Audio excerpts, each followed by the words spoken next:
এই জিনিসটা আমি মানতে পারতাম না। যখনই কোনো ডিসিশন নিতে চিন্তা করতাম তখনই ভাবতাম যে আমার মেয়েটা তো বাবা ছাড়া হবে, সে তো বাবা ডাকতে পারবে না। এইটা ফ্যামিলির সন্তানরা আসলে জানেনি যে না, এটা ওরা করছিল এই জন্য যে আমি যেহেতু ওখানে যে থাকবো, আর ওরা 4 ভাই ওরা। আমার নাম হচ্ছে মোসাম্মদ পারুল। পারুল, বয়স কত এখন? বয়স 35 বয়স। আপনি কোন জেলায় জন্মগ্রহণ করেছেন? নারায়ণগঞ্জ আমাদের জেলা। বর্তমানে নারায়ণগঞ্জে আছেন? না, আমি ঢাকায় থাকি। ঢাকায় থাকছেন। তো একটু ছোটবেলা থেকে আমরা শুরু করি, ধারাবাহিকভাবে আমরা শুনতে থাকি। জি প্লিজ। ছোটবেলায় আসলে তেমন কোনো ঘটনা নেই, গ্রামে বড় হয়েছি, সোনারগাঁতে লেখাপড়া করেছি। আচ্ছা, যখন আমি ইন্টার পরীক্ষা দিই তখন আমার বিয়ের কথা হচ্ছিল। আচ্ছা, আপনার ফ্যামিলি সম্পর্কে যদি একটু জানি, আপনার বাবা কি করতেন? আমার বাবা জব করতেন, এখন কিছুই করেন না। ওই সময় কি ধরনের জব করতেন? একটা প্রাইভেট কোম্পানিতে ছোট্ট একটা জব করতেন। কয় ভাই বোন আপনারা? আমার 2 ভাই আর আমি একাই বোন। ওকে, মানে আপনি বড়? না, আমার বড় ভাই। 2 ভাই আপনার বড়? হ্যাঁ, না, এক ভাই আমার বড় আর এক ভাই মানে আপনি মেঝো? হ্যাঁ, মেঝো। আচ্ছা, ঠিক আছে। ইন্টারমিডিয়েট পড়ার সময়টাতে আপনার বিয়ের কথাবার্তা চলছে? হ্যাঁ, তখন কথাবার্তা চলছে। মিন্স হচ্ছে আমার বড় ভাই তখন ঢাকায় থাকে। আচ্ছা। তো সেই ক্ষেত্রে আমার গ্রামেরই একটা ছেলে, আমার বড় ভাইয়ের ফ্রেন্ড, সেও ঢাকায় থাকে।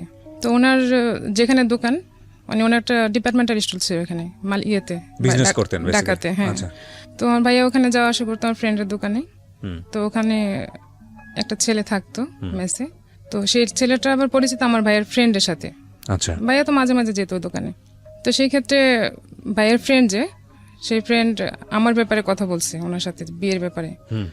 তো আমি কিছু জানি না তখনও। ইন্টার পরীক্ষা দেওয়ার পর ঢাকায় চলে আসি বেড়াতে। আচ্ছা। আর মামার বাসায় চলে আসি বেড়াতে। তো হঠাৎ করে একদিন ওই ভাইয়া ফোন দিয়ে আমার ভাইয়াকে বলছে যে ছেলেটাকে তোমাদের বাড়িতে নিয়ে যাবো দেখার জন্য। তখন আমি জানি না সে আমাকে দেখতে আসবে। তো ভাইয়া রাতে বলতেছে চলো দেশে, বাড়িতে। বড় ভাই? হ্যাঁ, আমার বড় ভাই। জি। বাড়িতে চলো, যেতে হবে। তো আমি, আমার 2 মামাতো বোন ছিল ছোট ছোট, ওরা 2জন, ওদেরও পরীক্ষা শেষ। তো বলতেছে চলো যাই বেড়াতে। তো আমরা ওদেরকে নিয়ে গেছি। তো আমি যে বাড়িতে গেছি, আমি একটা মেহমান আসছে, তাকে আপ্যায়ন করতে হবে, কি করতে হবে, সেগুলো আমার কোনো কেয়ার ছিল না। আসছে, সেটা আবার আসছে রাত্রে, প্রায় 10টা বেজে গেছে তখন ওরা আসতে আসতে। আমরা আগে পৌঁছেছি, ওনারা পরে আসছে। তো সেই সময় আমি ঘুমাই গেছি অলরেডি, ঢাকা থেকে যেয়ে ঘুমাই গেছে। তো ওরা আসছে পরে আমার মা বলতেছে যে খাবার টাবার নিয়ে দাও ওদেরকে। তো খাবার দিলাম ওদেরকে, খাবার টাবার দিয়ে পরে আবার চলে আসছি। তো ওরা ওদিন রাতেই চলে আসছে, থাকেনি আর। তো এই দেখা আমাদের। তখন আপনি জানতেন না যে তখন আমি জানি না যে ওর সাথে আমার বিয়ের ব্যাপারে কথা হবে বা কিছু হচ্ছে। তো ওদিকে আমাদের ফ্যামিলির সাথে কথা হচ্ছিল, ভাইয়ার সাথে আর কি। তো ভাইয়া ওকে এমনি চিনে, দোকানে আসা যাওয়া করতো, এতটুকু চিনে। জাস্ট একটা মেসেজ এরকম ছেলে থাকলে যতটুকু চেনা যায় অতটুকু।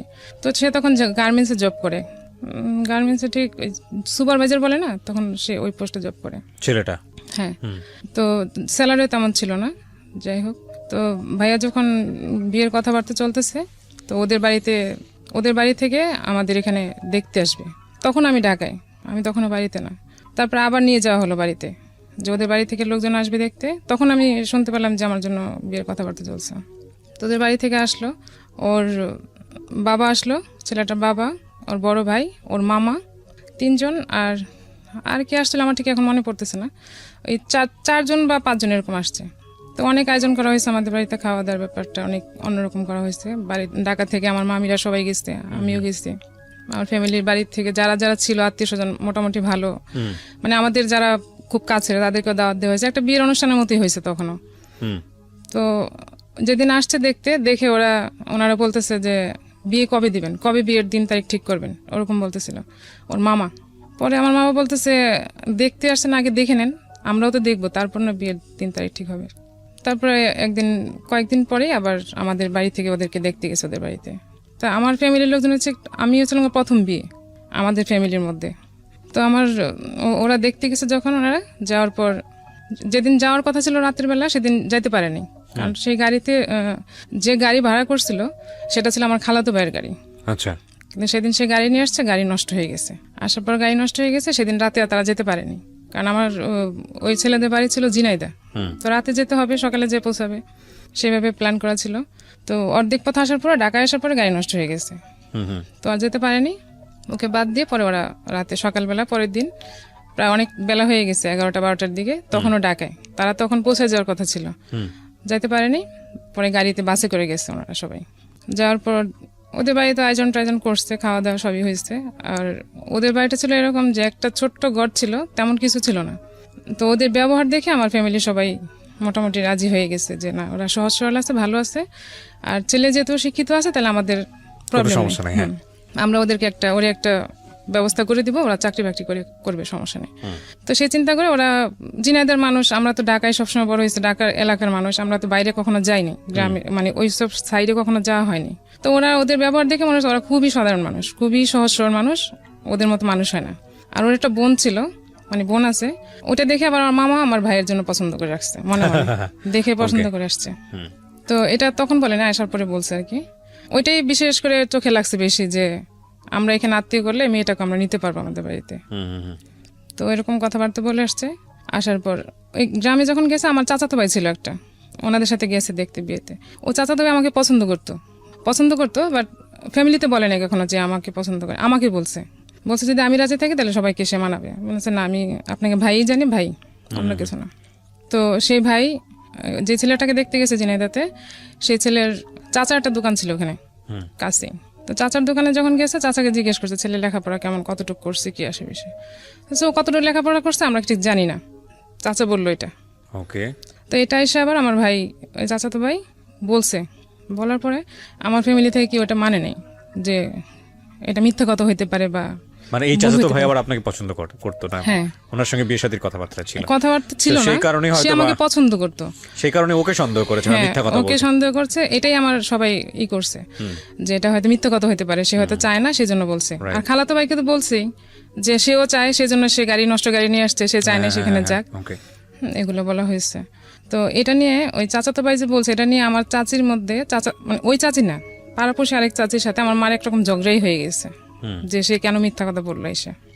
তো দেখা কিন্তু একবারই হয়েছে, একবারই ওদের বাড়িতে গেছে, আর কিন্তু দ্বিতীয়বার যায়নি কখনো দেখা করতে। যেহেতু ছেলে দেখছে এখানে, খুবই ভদ্র, খুবই ভালো, তো ছেলেই চাই, দেখতেও সুন্দর, কোনো প্রবলেম নাই। আমার মা তো অনেক পছন্দ করছে ছেলেকে, এই ছেলের কাছে বিয়ে দিবে। তো কথা ভাবে চলতেছে, মাঝখানে কিছু স্টপ ছিল, কি কারণে আমি জানি না। তো আমি তখন তো গ্রামে চলে গেছি অলরেডি, আর তখন মোবাইল তো অ্যাভেলেবেল ছিল না।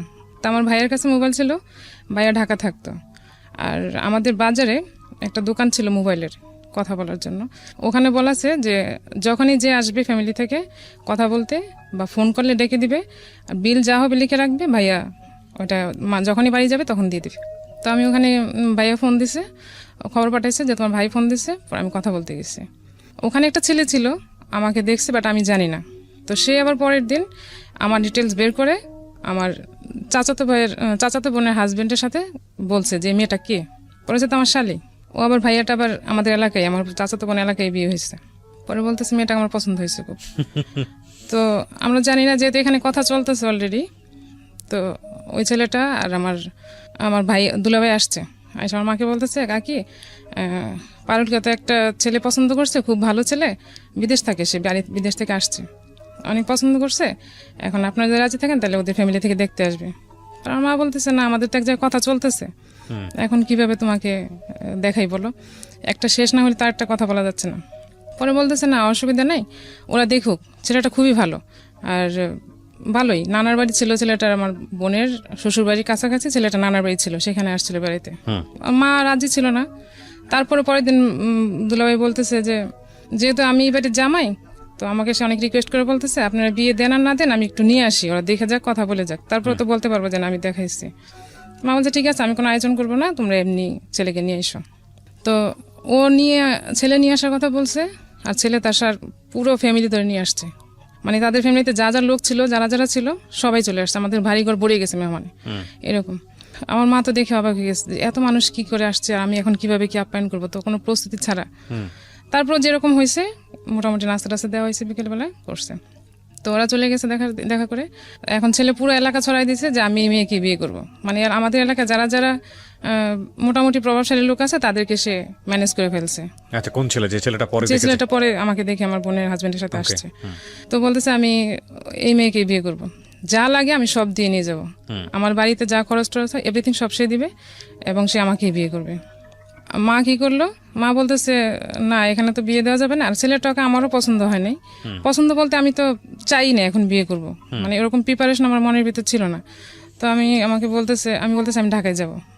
পরে ভাই আমাকে আবার ঢাকায় নিয়ে গেল, ঢাকা নিয়ে গেলো বলতে আমার ভাইয়ের চাচাতো ভাইয়ের একটা বিয়ে ছিল ওখানে, মানে যে দুলাভাই নিয়ে এসছে বিয়ের প্রপোজাল, ওই দুলাভাইয়ের শালার বিয়ে চলবে, মানে বিয়ের কথা হচ্ছে, মানে বিয়ে ঠিক। তো ওই বিয়েতে আমরা অ্যাটেন্ড করবো, বৌভাত হবে, বিয়ে হবে। তো বিয়েতে আমরা ছিলাম সবাই, আমিও ছিলাম, আমার ভাইয়ারা ছিল, আমার ফ্যামিলির সবাই ছিল। তো বিয়ে যেদিন হলো, বিয়ে শেষ করে সেদিনই আমরা রাত্রে ভাইয়াও চলে গেল আমাকে নিয়ে। তো আমরা ঢাকায় চলে আসলাম আবার। পরের দিন ছেলেটা আমাদের বাড়িতে নাকি আসছে, সে নাকি অনেক মোটা একটা চেন নিয়ে আসছে, আমাকে বিয়ে করুক আর না করুক সে আমাকে এটা গিফট করবে। তো আমার মা, আমি তো চলে আসছে, ওরা তো জানে না, ফুল নিয়ে আসছে, কি নিয়ে আসছে আর আমি জানি না। পরে আমার বাড়িতে গেছে আমার ওই দুলাভাইয়ের সাথে, পরে বলতেছে ও তো এটা নিয়ে আসছে ওকে দেওয়ার জন্য, বিয়ে করুক আর না করুক সে এটা ওকে গিফট করবে। আর যেদিন সে দেখতে আসছে আমাকে, সেদিন সে অনেক গোল্ড পরে আসছিল, ব্রেসলেট, চেন টেন, এভরিথিং অনেক কিছু পরে আসছে, করার জন্য চেষ্টা করছে, হ্যাঁ হয়তোবা। তো সে পরে আসছে, তা চেনটা নিয়ে আসছে, সে আমাকে দিবে। তা আমি তো ছিলাম না, মা বলছে না ও তো চেন নিবেও না, আর ও তো নাই এখানে, ও তোর সাথে দেখা হবে কিভাবে। তো ছেলেটা চলে গেছে, আমার সাথে আর দেখা হয়নি, আর কোনো কথা হয়নি। তো আমার মার ইচ্ছা ছিল যে যেটা দেখছে সেখানে বিয়ে হবে, আর যে ছেলেটা পরে আসছে সেই ছেলেটার যে গ্রামের বাড়ি ওইটা আবার আমার নানার বাড়ির কাছাকাছি।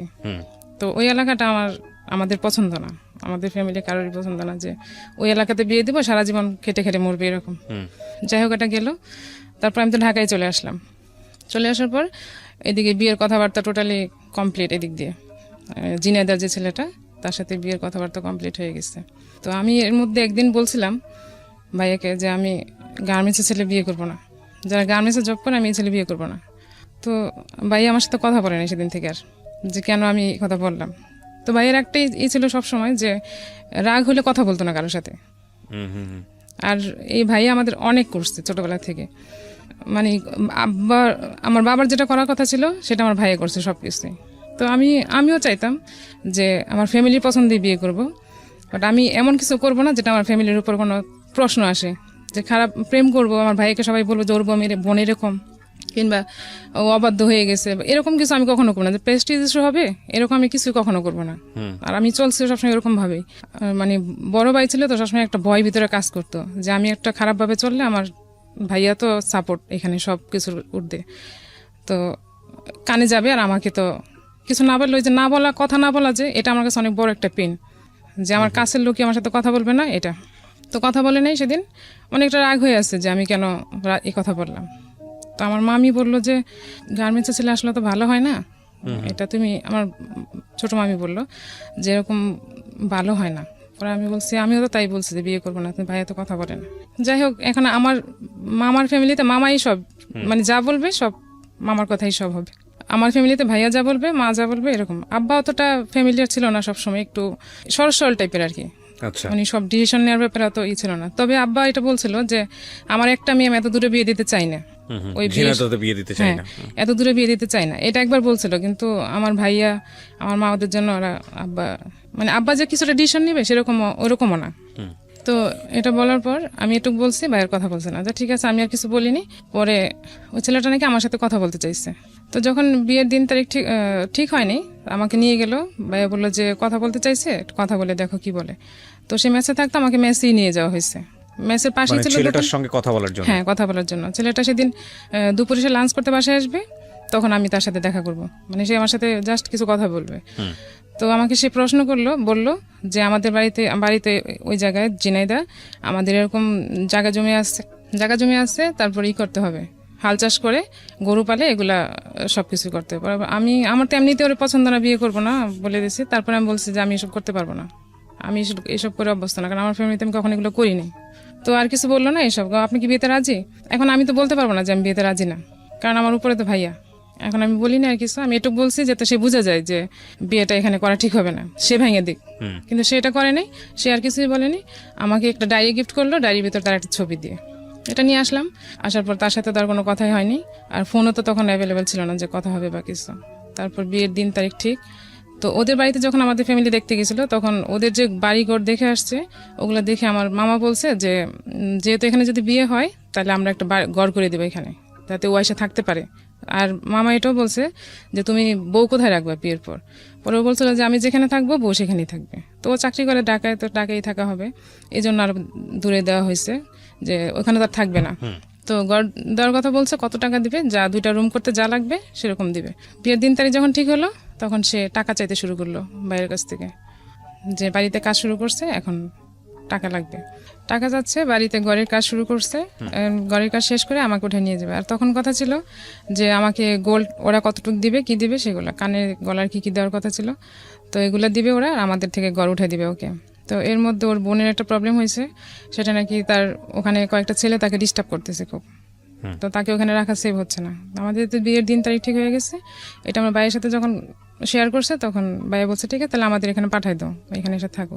তো এসে নিয়ে আসছে, সে এসে ডাকাচ্ছিল, মানে বিয়ের আগে এত কিছু? বিয়ের আগে সে তাকে পাঠাই দিছে। সে আমার মামার বাসায় ছিল কতদিন, তারপর আমাদের বাড়িতে। ওকে। তো ওর আচরণ এই বোনটাকেই তো আপনার আত্মীয়ের আরেকজন বিয়ে করার কথা? হ্যাঁ।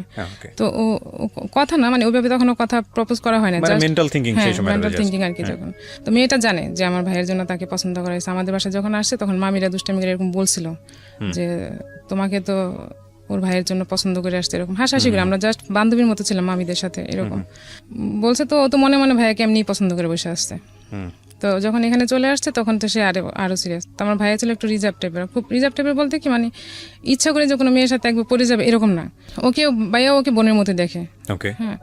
তো আমাদের বাড়িতে যখন আসছে তখন সে বিহেভগুলো এরকম যে ও প্লেটে খাবে, খাওয়ার পর প্লেটটাও সরাবে না। ইভেন মানে এরকম না যে আমরা কোথাও গেলে তো একটু কার্টিসি করি, যে আমরা অন্তত এতদিন ধরে এখানে আসছি, আমার তো একটু দায়িত্ব থাকে যে আমি কি করব না করবো, কিন্তু সে এরকম ছিল না, সে একটু উগ্র টাইপের চলাফেরা ওরকম ছিল, দেখে আমার কাছে ভালো লাগেনি। সে ছিল অনেকদিন, প্রায় 20-25 দিন হবে ছিল। তারপর ওকে পাঠাই দেওয়া হয়েছে বাড়িতে, চলে গেছে। তো ওর ভাই টাকা চাচ্ছে ঘর উঠানোর জন্য, তো এদিক দিয়ে বিয়ের দিনও চলে আসছে। তো বাড়ির কাজ মোটামুটি হয়েছে, মোটামুটি বলতে শুধু ইট দিয়ে রাখছে, কোনো রকম জানলাও তৈরি করা হয়নি, সেগুলো তো আমরা জানি না, আর কেউ যায় না ওদের এখানে দেখতে। মানে তখন পর্যন্ত আপনাদের বিয়ের কোনো ধরনের কোনো ফর্মালিটিস হয়নি? না, বিয়ের মৌখিক, মানে দিন তারিখ পাকা হয়ে গেছে। এগুলো তো এক ধরনের যৌতুক। হ্যাঁ, এখন এটা তো আমরা ফ্যামিলিতে ভাবছি যে আমাদের দিতেই হবে, বলে আসছে, আমরা নিজেরাই বলে আসছে, আমাদের তো নিজেরাই দিতে হবে। তো দিতেই হবে বলে আসছে, বিষয়টা আসলে প্রয়োজন ছিল কিনা? প্রথম কথা হচ্ছে যে আমাদের বিয়ের যে সংস্কৃতি, সেখানে কিন্তু বিষয়গুলো এভাবেই হয়।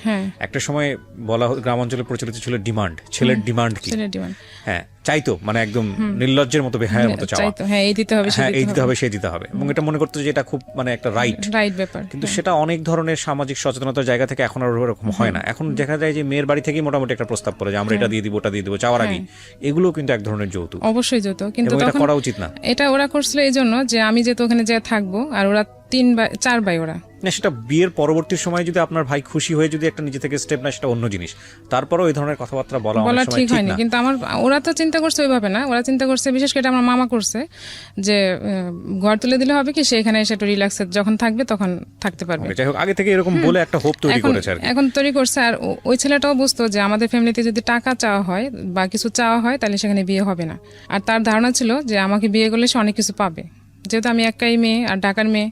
ঠিক আছে, আমরা ধারাবাহিকভাবে শুনতে থাকি। তারপর কি হলো? এরকম চিন্তা ভাবনা, পয়সা করে আপনারা দিয়ে দিলেন না আগে? না, ও ভাইয়া আসলে একবারে যদি না দেওয়া লাগে, আমাকে যদি আস্তে আস্তে দিয়ে দিতে হয় তাহলে তো আমার জন্যই ভালো। তো ভাইয়াও কিছু মনে করে না, টাকা রাখ দিছে, কিন্তু আমার কাছে এটা পছন্দ হয়নি তখন, যে সে বিয়ের আগে টাকা যাচ্ছে, টাকা নিয়ে ঘর তুলবে, এরকম তো ঠিক না। তো বিয়ের দিন চলে আসছে, তারিখ চলে আসছে বিয়ের কাছাকাছি, এখন বিয়ে শপিং করতে হবে। বিয়ে শপিং এর জন্য ভাইয়ের কাছে টাকা নিচ্ছে, ওই ঘরের টাকা দিয়ে সে শপিং করছে। বিয়ের দিন বলতে কি, আমাদের বিয়ের কাবিন করে রাখা হবে, আর সে পরে উঠায় নিয়ে আসবে, মানে ঘরের কাজটা পুরোপুরি কমপ্লিট হলে তখন সে উঠে নিয়ে আসবে। তো কাবিন করতে আসছে, সেখানে আমাকে শুধু দেওয়া হয়েছিল একটা নাকফুল দেওয়া হয়েছে, হ্যাঁ নাকফুল আর একটা আংটি দেওয়া হয়েছিল। আপনাকে ওয়ার্ড কি দিয়েছিল, কি দিবে আপনাকে? ওকে দেওয়া হয়েছে, ওদের সাথে আমার ফ্যামিলির সাথে কথা হয়েছিল যে সে গলার আর হাতের কি যেন দিবে, আমার সঠিক মনে নেই এখন কি দেওয়ার কথা। এরকম কোন ওয়াদা কি ছিল যে আপনাকে এত ভরি গোল্ড দিতে হবে, এরকম ছিল? এগুলো বিয়ের ক্ষেত্রে ঠিক না।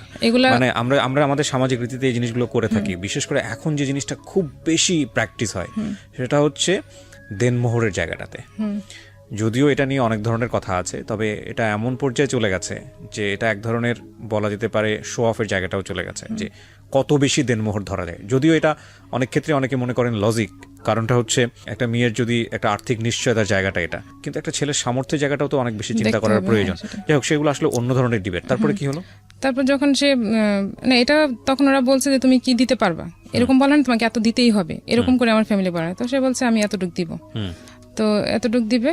কথা হয়েছে, এখন বিয়ের কাবিনের দিন সে দিবে না, এটা উঠায় যখন নিয়ে যাবে তখন দিবে। তো কাবিনের দিন আসছে ওর ফ্যামিলি থেকে যারা যারা আসার, আমার বাড়িতে পুরাই একটা বিয়ের আয়োজন হয়েছে যেদিন কাবিন হবে সেদিন। আর সে যে সব শাড়ি কাপড় আমাকে দিয়েছে বিয়ের দিন, সেগুলো আমার কোনোটাই হয়নি, কারণ আমি আমার হাইট অনুযায়ী আমার সবকিছু অনুযায়ী আমার কোনোটাই ঠিক মতো হয়নি। সে সব এমন সব মার্কেটিং করছে যেগুলো নাকি শুধু বিয়ের শাড়িটা আমি কোনো রকম পরতে পারছি, কোনো রকম, মানে শাড়িটার দেখা যাচ্ছে বহরটা কম ছিল, জুতা যেটা নিয়ে আসছে আমার পায়ে লাগেনি, তারপরে এভরিথিং কোনো কিছু আমার ঠিক মতো হয়নি, কারণ ওর শপিংটা ও একা করছে। হ্যাঁ, আর ছেলে মানুষ শপিং করলে যা হয় আর কি। তারপর বিয়ে হলো, বিয়ে হওয়ার দিন বলা হয়েছিল যে সে থাকবে, ওনারা মানে আসবেন আমাদের বাড়িতে, বিয়ে যেতদিন আমাকে উঠায় নিয়ে না যাবে। তো গ্রামের বিয়ে, তো বিয়ে হওয়ার পরে তারা বলতেছে থাক, সবাই যেহেতু বিয়ে যেহেতু হয়ে গেছে ছেলে থাক।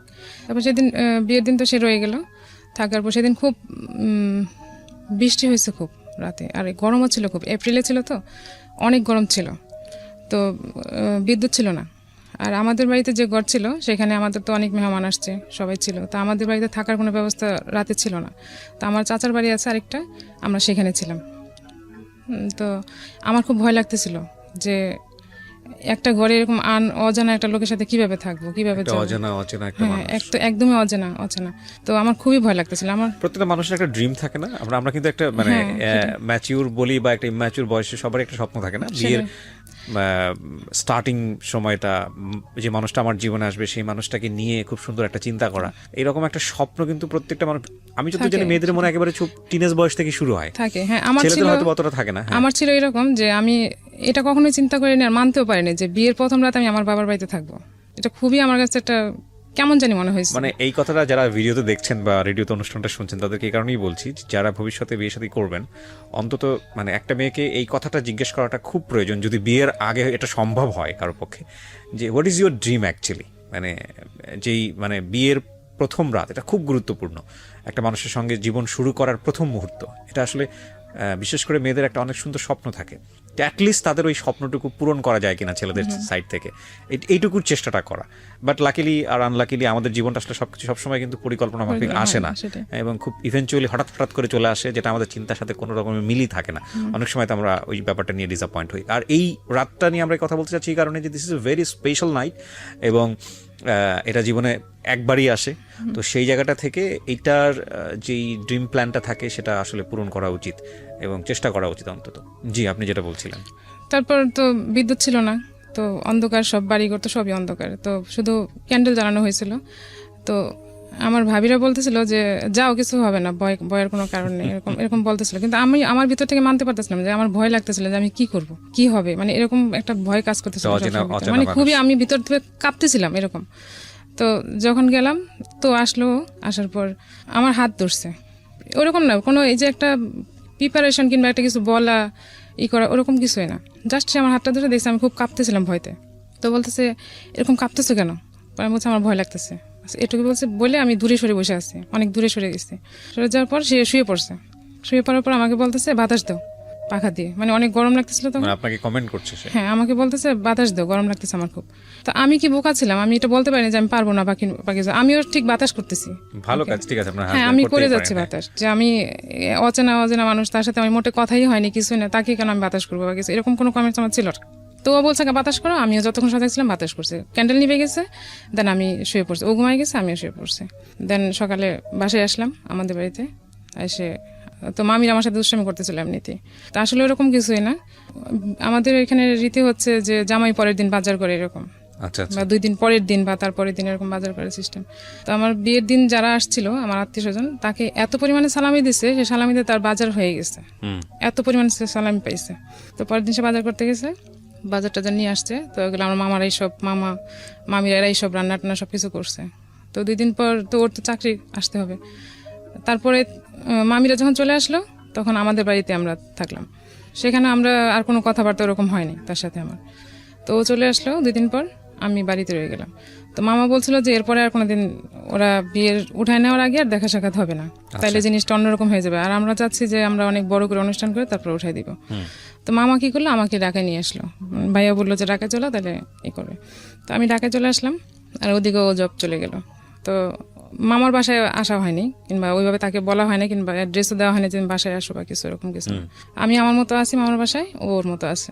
তো মামির আমার সাথে ফাজলামি করতেছিল, অনেক রকম কথা বলে। আমি বলছি না এরকম কিছু না, কিন্তু আমার তো ভয় লাগে ওকে দেখলি। আমি তখন কেবল ইন্টার পরীক্ষা দিছি, আর অত ছিলাম না। পরে বলতে সাথে বয়সের ডিফারেন্স কতটুকু ছিল? 6-7 বছর হবে। 6-7 বছর, ওকে। ঢাকায় ছিলাম তো, এপ্রিলে 5 তারিখে বিয়ে হয়েছে, তো 10 তারিখের মধ্যে আমি ঢাকায় চলে আসছি। আর 14 তারিখে মেবি ছিল, পহেলা বৈশাখ ছিল, 14 তারিখ সম্ভবত, সরি পহেলা বৈশাখ। তো বৈশাখে প্ল্যান করা ছিল, ওর বোন তখন ঢাকায়, আবার বিয়ে যখন আসছে তখন আসে যায়নি, ঢাকায় রয়ে গেছে। তো প্ল্যান ছিল যে সবাই মিলে ঘুরতে যাবে পয়লা বৈশাখের দিন, ঘুরতে যাবে। কে কার সাথে কিভাবে ঘুরতে যাবে, মামিরা যাবে মামার সাথে, মামাতো বোনরা, ভাইয়া আর ভাইয়ার যে ফ্রেন্ড ঘটক, সে ফ্রেন্ড আর আমার ননদ যাবে একসাথে ঘুরতে, আর আমি আর আমার হাজবেন্ড যাবো ঘুরতে। তো সে আমাকে ফোন দিল ভাইয়ার মোবাইলে পয়লা বৈশাখের 2 দিন আগে, মানে 2 দিন আগে না 1 দিন আগে যেন, ফোন দিয়ে আমাকে জিজ্ঞেস করতেছে আমি তার সাথে কি ঘুরতে যাব, মানে ওরা যে প্ল্যান করছে আমার ফ্যামিলি থেকে, সেটা কি আমি যাব নাকি না হলে সে দেশে চলে যাবে। সে আমার প্ল্যানটা, ওর প্রশ্নটা ছিল এরকম যে সবাই তো প্ল্যান করছে ঘুরতে যাওয়ার জন্য, তুমি কি যাবা নাইলে আমি বাড়ি যাব। কথাটা তো এরকম হওয়া উচিত ছিল না, রাইট? ডেফিনেটলি এটা আমার খুবই লাগছে তখন, কিন্তু যদিও আমি এটা কিছু মনে করি না, কিন্তু আমার কাছে কিন্তু ভিতর খারাপ লাগছে যে এরকম কেন হবে, কথাটা তো এরকম হওয়া উচিত না। তো আমি আর কিছু বলি না, আমি বলছি যে সবাই যেভাবে ডিসিশন নেয় আমিও সেইভাবেই যাবো। তো পয়লা বৈশাখের দিন ভাই আমাকে বাইকে করে নামাই দিয়ে আসলো ওর মেসের কাছে, ওর ওখানে। তো ওখান থেকে আমরা ঘুরতে যাবো একসাথে, ও গেছে, আমি গেছি, ওর সাথে ওর 2টা ফ্রেন্ড। তো 2টা ফ্রেন্ডকে সাথে নিয়ে গেছে। আমরা প্রথমে গেলাম সংসদ ভবনে, নিয়ে যাওয়ার পর সে ওখানে ওদের সাথে খুব আড্ডা দিচ্ছে। আমি যে একটা মেয়ে মানুষ বা ওইখানে তার সাথে আছি, হ্যাঁ আমাকে ওভারলুক করতেছে, আর আমি মানে তার পিছনে পিছনে হাঁটতেছি এরকম, মানে ওরা খুব মজা করতেছে আর আমি একা একা, মানে খুব লোনলি ফিল করতেছিলাম বিষয়টা। তো এটা হ্যাঁ, তো আমি এটা এসে অ্যাকসেপ্ট করতে পারিনি। মামিদের সাথে বলছি যে মামি এরকম এরকম হয়েছে। তো বলার পরে মামার ওকে ডাকছে, ওকে বলছে যে তুমি এরকম ওরে নিয়ে গেছো, নিয়ে যায় তোমার এরকম ইনসাল্ট কেন করছো, তোমার ফ্রেন্ডদের সাথে তুমি কেন ওকে নিয়ে গেছো, তুমি ওদেরকে নিয়ে যেতে আগে পরে নিয়ে যেতে, তোমরা ফার্স্ট টাইম ঘুরতে গেছো একসাথে, তোমার তো ওকে টাইম দেওয়া উচিত ছিল, না দিয়ে তুমি কেন ওর সাথে ওদেরকে নিয়ে যায় ওরে একা একা ফেলায় রেখে এরকম ঘুরছে, এটা তোর কাছে ভালো লাগেনি। তো আমার কাকা আসছিল একটা, আমার ভাইয়া আর আমার মামা, তখন আমাকেও নিয়ে যাওয়া হয়েছিল না কি, গেছিলাম, হ্যাঁ আমিও গেছিলাম। তো ও সবার সামনে ওই ভাইয়ার ওই দোকানের পিছনে ওনার থাকার জায়গা ছিল, ওইখানে বসে গল্প করা হয়েছে এটা, যে এই কথাগুলো হয়েছে। হ্যাঁ, যখন আমি পয়লা বৈশাখে তোর সাথে দেখা করতে গেলাম, পাশে আরেকটা পরিচিত ওর ভাবি, মানে কথিত ভাবি আর কি, পাশে ছিল পরিচিত, ওনার রুমে নিয়ে আমাকে বসাইলো। তো ওখানে একটা মহিলা আমাকে দেখতে আসছে, খুব উৎসাহ নিয়ে আমাকে দেখতে আসছে। তো আমি তো আর চিনি না কাউরি ওখানকার। তো আমরা তো এই পার্টটা বললাম যে, তারপর সে সরি টরি বলছে, মাপ চাইছে সবার কাছে, না নেক্সট টাইম এরকম হবে না, সব ঠিক হয়ে যাবে, এরপর থেকে আর আমার ভুল হবে না। মানে উনিও সামহাউ হ্যাপি ছিল না, আপনি তো হ্যাপি ছিলেন না, উনিও ওনার জায়গা থেকে যে আপনাকে একটু কনভিন্স করবে বা যেরকম হওয়া উচিত জামাইয়ের আচরণ সেরকম ছিল না, টোটালি ছিল না, একদমই ছিল না।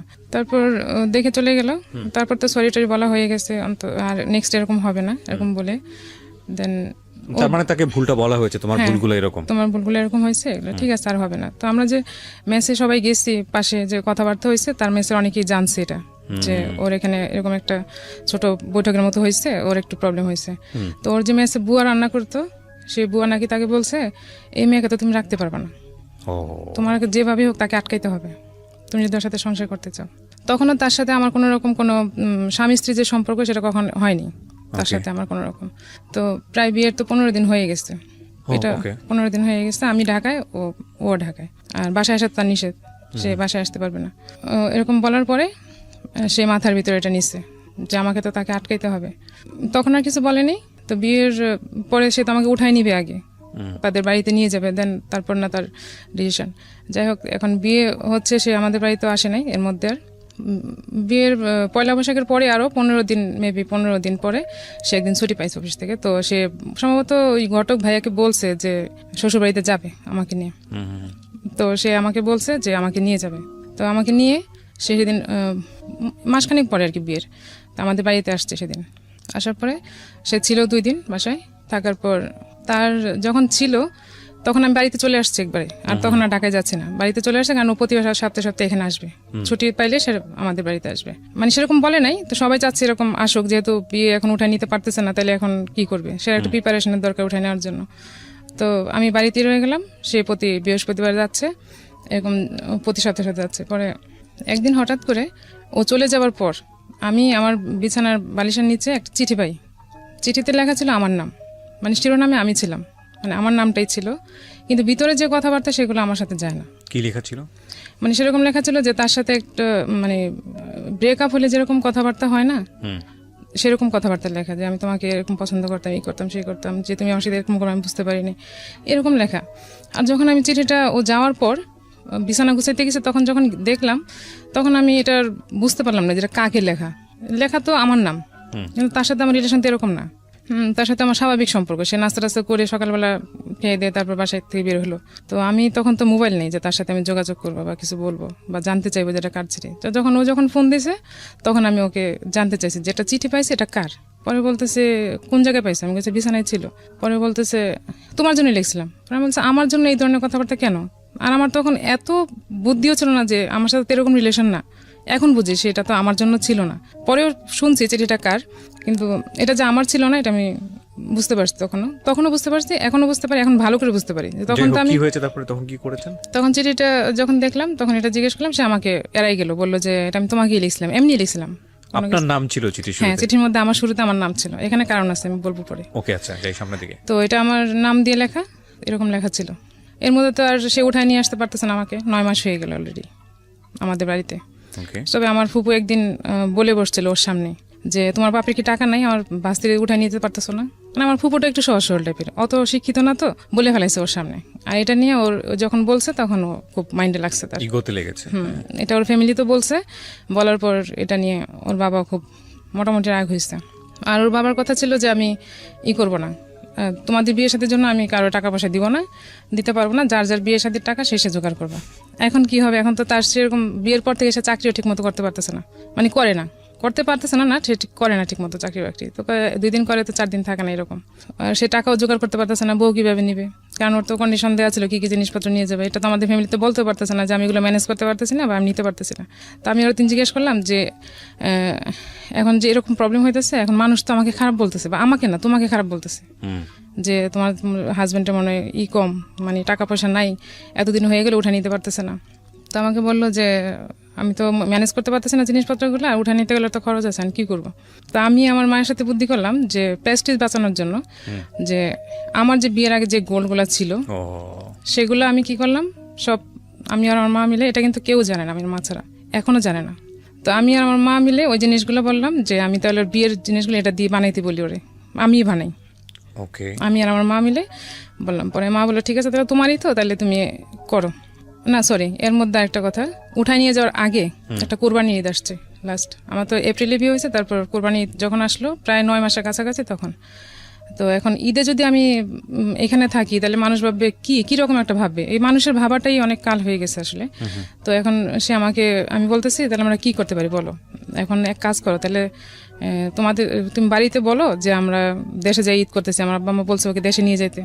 তো সেটা বলে সে আমাকে তার মেসে নিয়ে আসলো ঈদ করার জন্য রাতের বেলা। সে তখন কাঁঠাল বাগান থাকে, মেসে থাকে, মেসে সবাই চলে গেছে, মানুষের মুখের কথা থেকে বাঁচার জন্য আপনারা এই কাজটা সেটা করলাম। তো বলতেছে ঠিক আছে তাহলে চলো মেসে আমরা ওখানে ঈদ করি। তো সে মেসে নিয়ে আসলো কাঁঠাল বাগানে ঈদ করার জন্য। তো এখানে তো তার তো টাকাও নাই, সে তো চাকরিও নাই, তার সে কি বাজার করবে, কি বা কি জবও চলে গেছে ওই সময়। হ্যাঁ, তখন তার জবও নাই, সে মেসে থাকতেছে ঠিকই কিন্তু তার জব নাই। তো ও একটু উড়নচণ্ডী টাইপের আর কি, যে জব ঠিক মতো করবে ওরকম না। তো মেসে নিয়ে আসছে, সেদিন আমার মেসের পাশে অনেক বড় একটা বিল্ডিং আগুন লাগছে, এখন তো পুরো এলাকা সব জড়ো হয়ে গেছে। আর সবার সাথে আমার রিলেশন হচ্ছে, মানে কন্ট্যাক্ট হচ্ছে যে আমি আমার শ্বশুরবাড়িতে ঈদ করতেছি, ঈদ করতে আসছি। সবাই জানতে যাচ্ছে কেমন শ্বশুরবাড়ি, কি আসে বিষয়। তো ওরা বলছে যে ঠিক আছে 1-2 দিনের জন্য নিয়ে যাও, ঈদ করে আবার দিয়ে যাবে, আবার উঠায় অনুষ্ঠান করে নিয়ে যাবে এরকম। তো আমরা তো মেসে, এখন আমার মানে তখন উঠানোর ডেট ফিক্সড হয়ে গেছে যে আমাকে ওই ডিসেম্বর উঠে নিয়ে আসবে এরকম। তো তখন আমার খুব গরু মাংস খাইতে ইচ্ছা করছে, মানে কি পরিমাণে খাইতে ইচ্ছা করছে আমি এটা এখনো বলে বোঝাতে পারবো না। কোরবানির ঈদ, তো কোরবানির ঈদ আমার গরু মাংস খাইতে এত ইচ্ছা করছে, মানে পাগল হয়ে যাবে এখন গরু মাংস না খাইতে পারলে, এরকম মনে হইতেছিল। তো এখন আমরা গরু মাংস কোথায় পাবো, ঢাকা শহরে তো আমাদের পরিচিত মামার বাসা, আর আমি তো আমার আত্মীয় বাসা যাইতে পারবো না, কারণ সবাই জানে আমি আমার শ্বশুর বাড়িতে ঈদ করতে গেছি। তো ওর একটা ভাই ছিল, হোটেল সবকিছু বন্ধ। হ্যাঁ, কোরবানি ঈদ তো এরকমই থাকে। তো ওর একটা ভাই ছিল ঢাকায়, ওর ভাইয়ের বাসায় নিয়ে গেল, চলো যাই ওদিকে দেখি ওখানে কিছু হয় কিনা। তো ঈদের দিন আমরা ওইখানে গেলাম, যাওয়ার পর দেখি ওখানে যাই দেখি যে ওর ভাই আর ভাইয়ের বউর মধ্যে সম্ভবত কোনো ঝগড়াঝাটি চলতেছে। এগুলো খুবই ইম্পর্টেন্ট। কেন ইম্পর্টেন্ট বলছি, মানুষের ওই যে বিয়ের পরের প্রথম দিককার যে মেমোরিগুলো, যারা বিবাহিত আছেন তারাই আজকের এই ভিডিওটা বা আজকে যারা রেডিওতে শুনছেন তারা বুঝতে পারবেন যে এই মেমোরিগুলো মানুষ সারাটা জীবন রান করে, এবং এগুলো যে কত বড় সমস্যা হয় সাংসারিক জীবনে আনথিঙ্কেবল। বলেন। দেন ওখানে যাই দেখলাম যে ওখানে পজিশন ভালো না, তো ওখান থেকে চলে আসলাম। মাংস তো আর খাওয়া হলো না আমার। 2 দিন পর আমি বললাম যে আমি বাড়ি যাবো, এখন বলবো যে আমি এখান থেকে চলে আসছি, ঈদ তো চলেই গেছে, এখন বাড়ি আসবো। বাড়ি আসলাম, আমাদের বাড়িতে কোরবানি দেওয়া হয়। এখন আইসে আমি মাংস খাইতে পারলাম না, মাংসের মধ্যে কেমন একটা গন্ধ পাচ্ছি, আমি খাইতে পারতেছি না মাংস। আমার চাচা আসছে, ওই চাচাটা আমাদেরকে খুব আদর করে, মানে ফ্রেন্ডের মতো। আইসে উনি বাত মাখাইছে, মাখানোর পরে মাংস দিয়ে বাত মাখাইছে, আমাকে দিছে, আর আমি বাইরে যে বমি করতে শুরু করছি যে আমি আর এখন আর গরু মাংস খাইতে পারতেছি না, তো আর খাইতে পারিনি মাংস। এর মধ্যে আমার কনসিভ হয়ে গেছে। হ্যাঁ, আর তো ও নিয়ে গেছে আমাকে উঠায় ডিসেম্বরে, মানে কনসিভ হয়ে গেছে তখন সে আমাকে উঠায় নিয়ে গেছে ওদের বাড়িতে। সে গেলেন? হ্যাঁ। বিয়ের কয় মাস পরে গেলেন? বিয়ের 9 মাস পর। 9 মাস পর, আচ্ছা। তো সে তার ওই বুদ্ধিটা খাটাই, ওই যে বুয়া বলছিল যে মেয়েকে আটকাইতে হলে তোমাকে কিছু করতে হবে, হ্যাঁ এটাই ছিল তার প্ল্যান। তো যাই হোক, এখন তো কনসিভ হয়ে গেছে, তো উঠায় নিয়ে যাওয়ার পর ওখানে ছিলাম মনে হয় 4 দিন না 3 দিন ছিলাম। তারপরে আমার ভাইয়া আবার যাই আমাকে নিয়ে আসছে ওখান থেকে। তো আমি তো ওখানে থাকবো না, এমনি তো থাকার মতো ওইরকম প্রিপারেশন হয় না। তারপর ওর চাকরি এখানে, আর আমার যেহেতু উঠায় নিয়ে গেছে, এখন তার ওখানে থাকার দরকার নেই, বাড়িতে এসে ছিলাম। তো তখন থেকে সে আর বাড়িতে যাওয়ার কথাও বলে না, ঢাকায় যাওয়ার কথাও বলে না, কিংবা আমি বাসা নিচ্ছে তুমি আসো এরকম কিছুও বলে না। কোথায় রেখেছে আপনাকে? আমাদের বাড়িতে। আবার যখন ওই যে বিয়ের 2 দিন পর যখন নিয়ে আসলো আমাকে, আবার তখন নিয়ে এসে এখন আর সে এখানেই আসা যাওয়া করে, বাট সে বাসা নিচ্ছে না।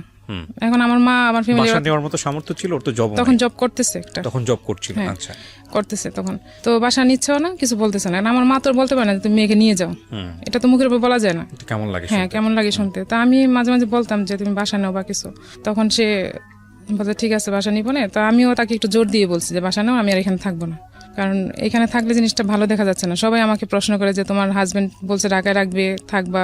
আর সবাই জানে আমাদের ফ্যামিলিতে যে আমার খুব ভালো জায়গায় বিয়ে হয়েছে, আমার খুব মোটামুটি ভালো জায়গায় বিয়ে হয়েছে। পরে বাসা নিল না, তারপর সে বলছে ঠিক আছে আমি বাসা দেখবো।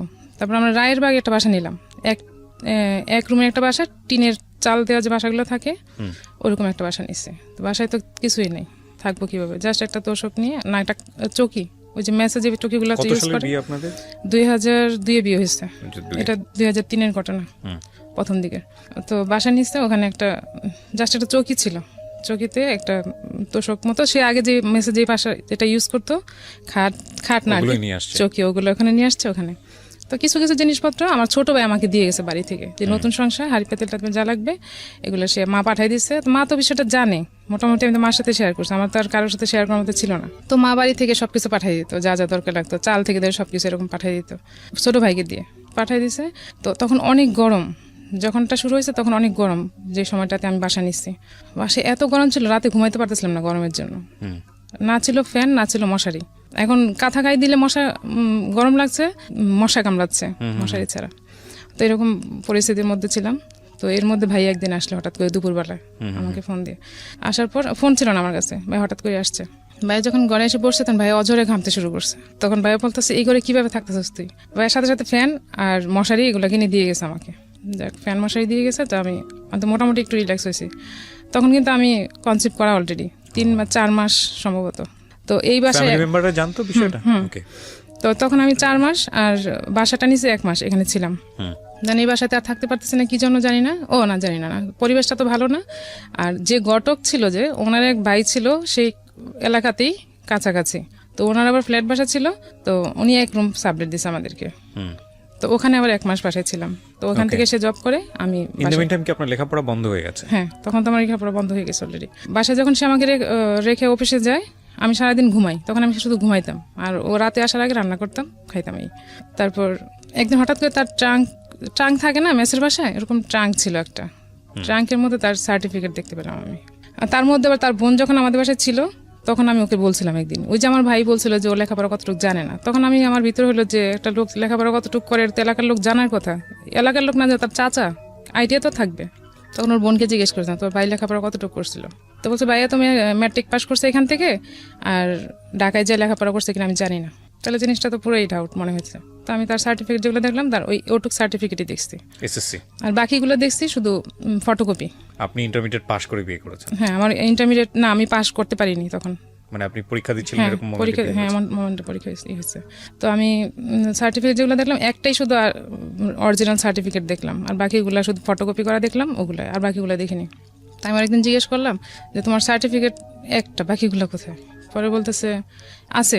আমি বলতে তুমি আমার সাথে মিথ্যা কথা বলছো, তোমার সার্টিফিকেট নাই। সেই জিনিসটাকে হাসি উড়াই দিল। তো আমি এটা আমি ভাইকে বলছি, ফ্যামিলিতে বলছি যে ওইরকম লেখাপড়া করে নাই, কিন্তু বলছি লেখাপড়া করছে। পরে ভাই বলছে না আমি তো ওর সার্টিফিকেট দেখছি, ওই যে ফটোকপি দেখছি, ভাই তো আর জানে না যে এগুলা ভুয়া হইতে পারে। আমাদের তো এরকম টেন্ডেন্সি ছিল না যে ভুয়া জিনিস দিয়ে এরকম কিছু করতে পারে বা কিছু। তো ওগুলো ওরা বলছে যে না আমি দেখছি, ওর কাছে চাকরির জন্য অ্যাপ্লাই ট্যাপ্লাই করছে, ওগুলো তো দেখছি। তো ওইটা আমার সাথে স্বীকার করলো না। তো এখন আর কি বলবো, এখন বেশি ছড়াইতে গেলে জিনিসটা আমার উপরই আসতেছে, কারণ আমার হাজবেন্ড, তারপর আমার এদিকে আমার বাচ্চা হবে অলরেডি, এগুলো তো আমি কারোর সাথে বলে আমার প্রেস্টিজে লাগতেছে। এখন আমিও কারোর সাথে আমিও চুপ হয়ে গেলাম, আমি আর কিছু বলছি না, যে তো জব করতেছে করুক। তো ওখানে 1 মাস ছিলাম, থাকার পরে আবার ভাইয়া বলতেছে তোদের এত প্রবলেম, তো ঠিক আছে আমি তো ঢাকায় বাসা নিব, আমি ঢাকায় থাকি, তুই এক কাজ কর আমাদের সাথে থাক দুজনেই, আর বাসা ভাড়াটা যা লাগে আমি দেবো, ওকে বল চাকরি করে যা করবে সব যেন ও এখন জমায় নিতে পারে, এখন তোদের কোনো খরচ লাগবে না, আমি থাকবো যেহেতু আমার সাথে থাকবে। তো ভাই একটা বাসা নিল, ওই বাসায় আমরা উঠলাম।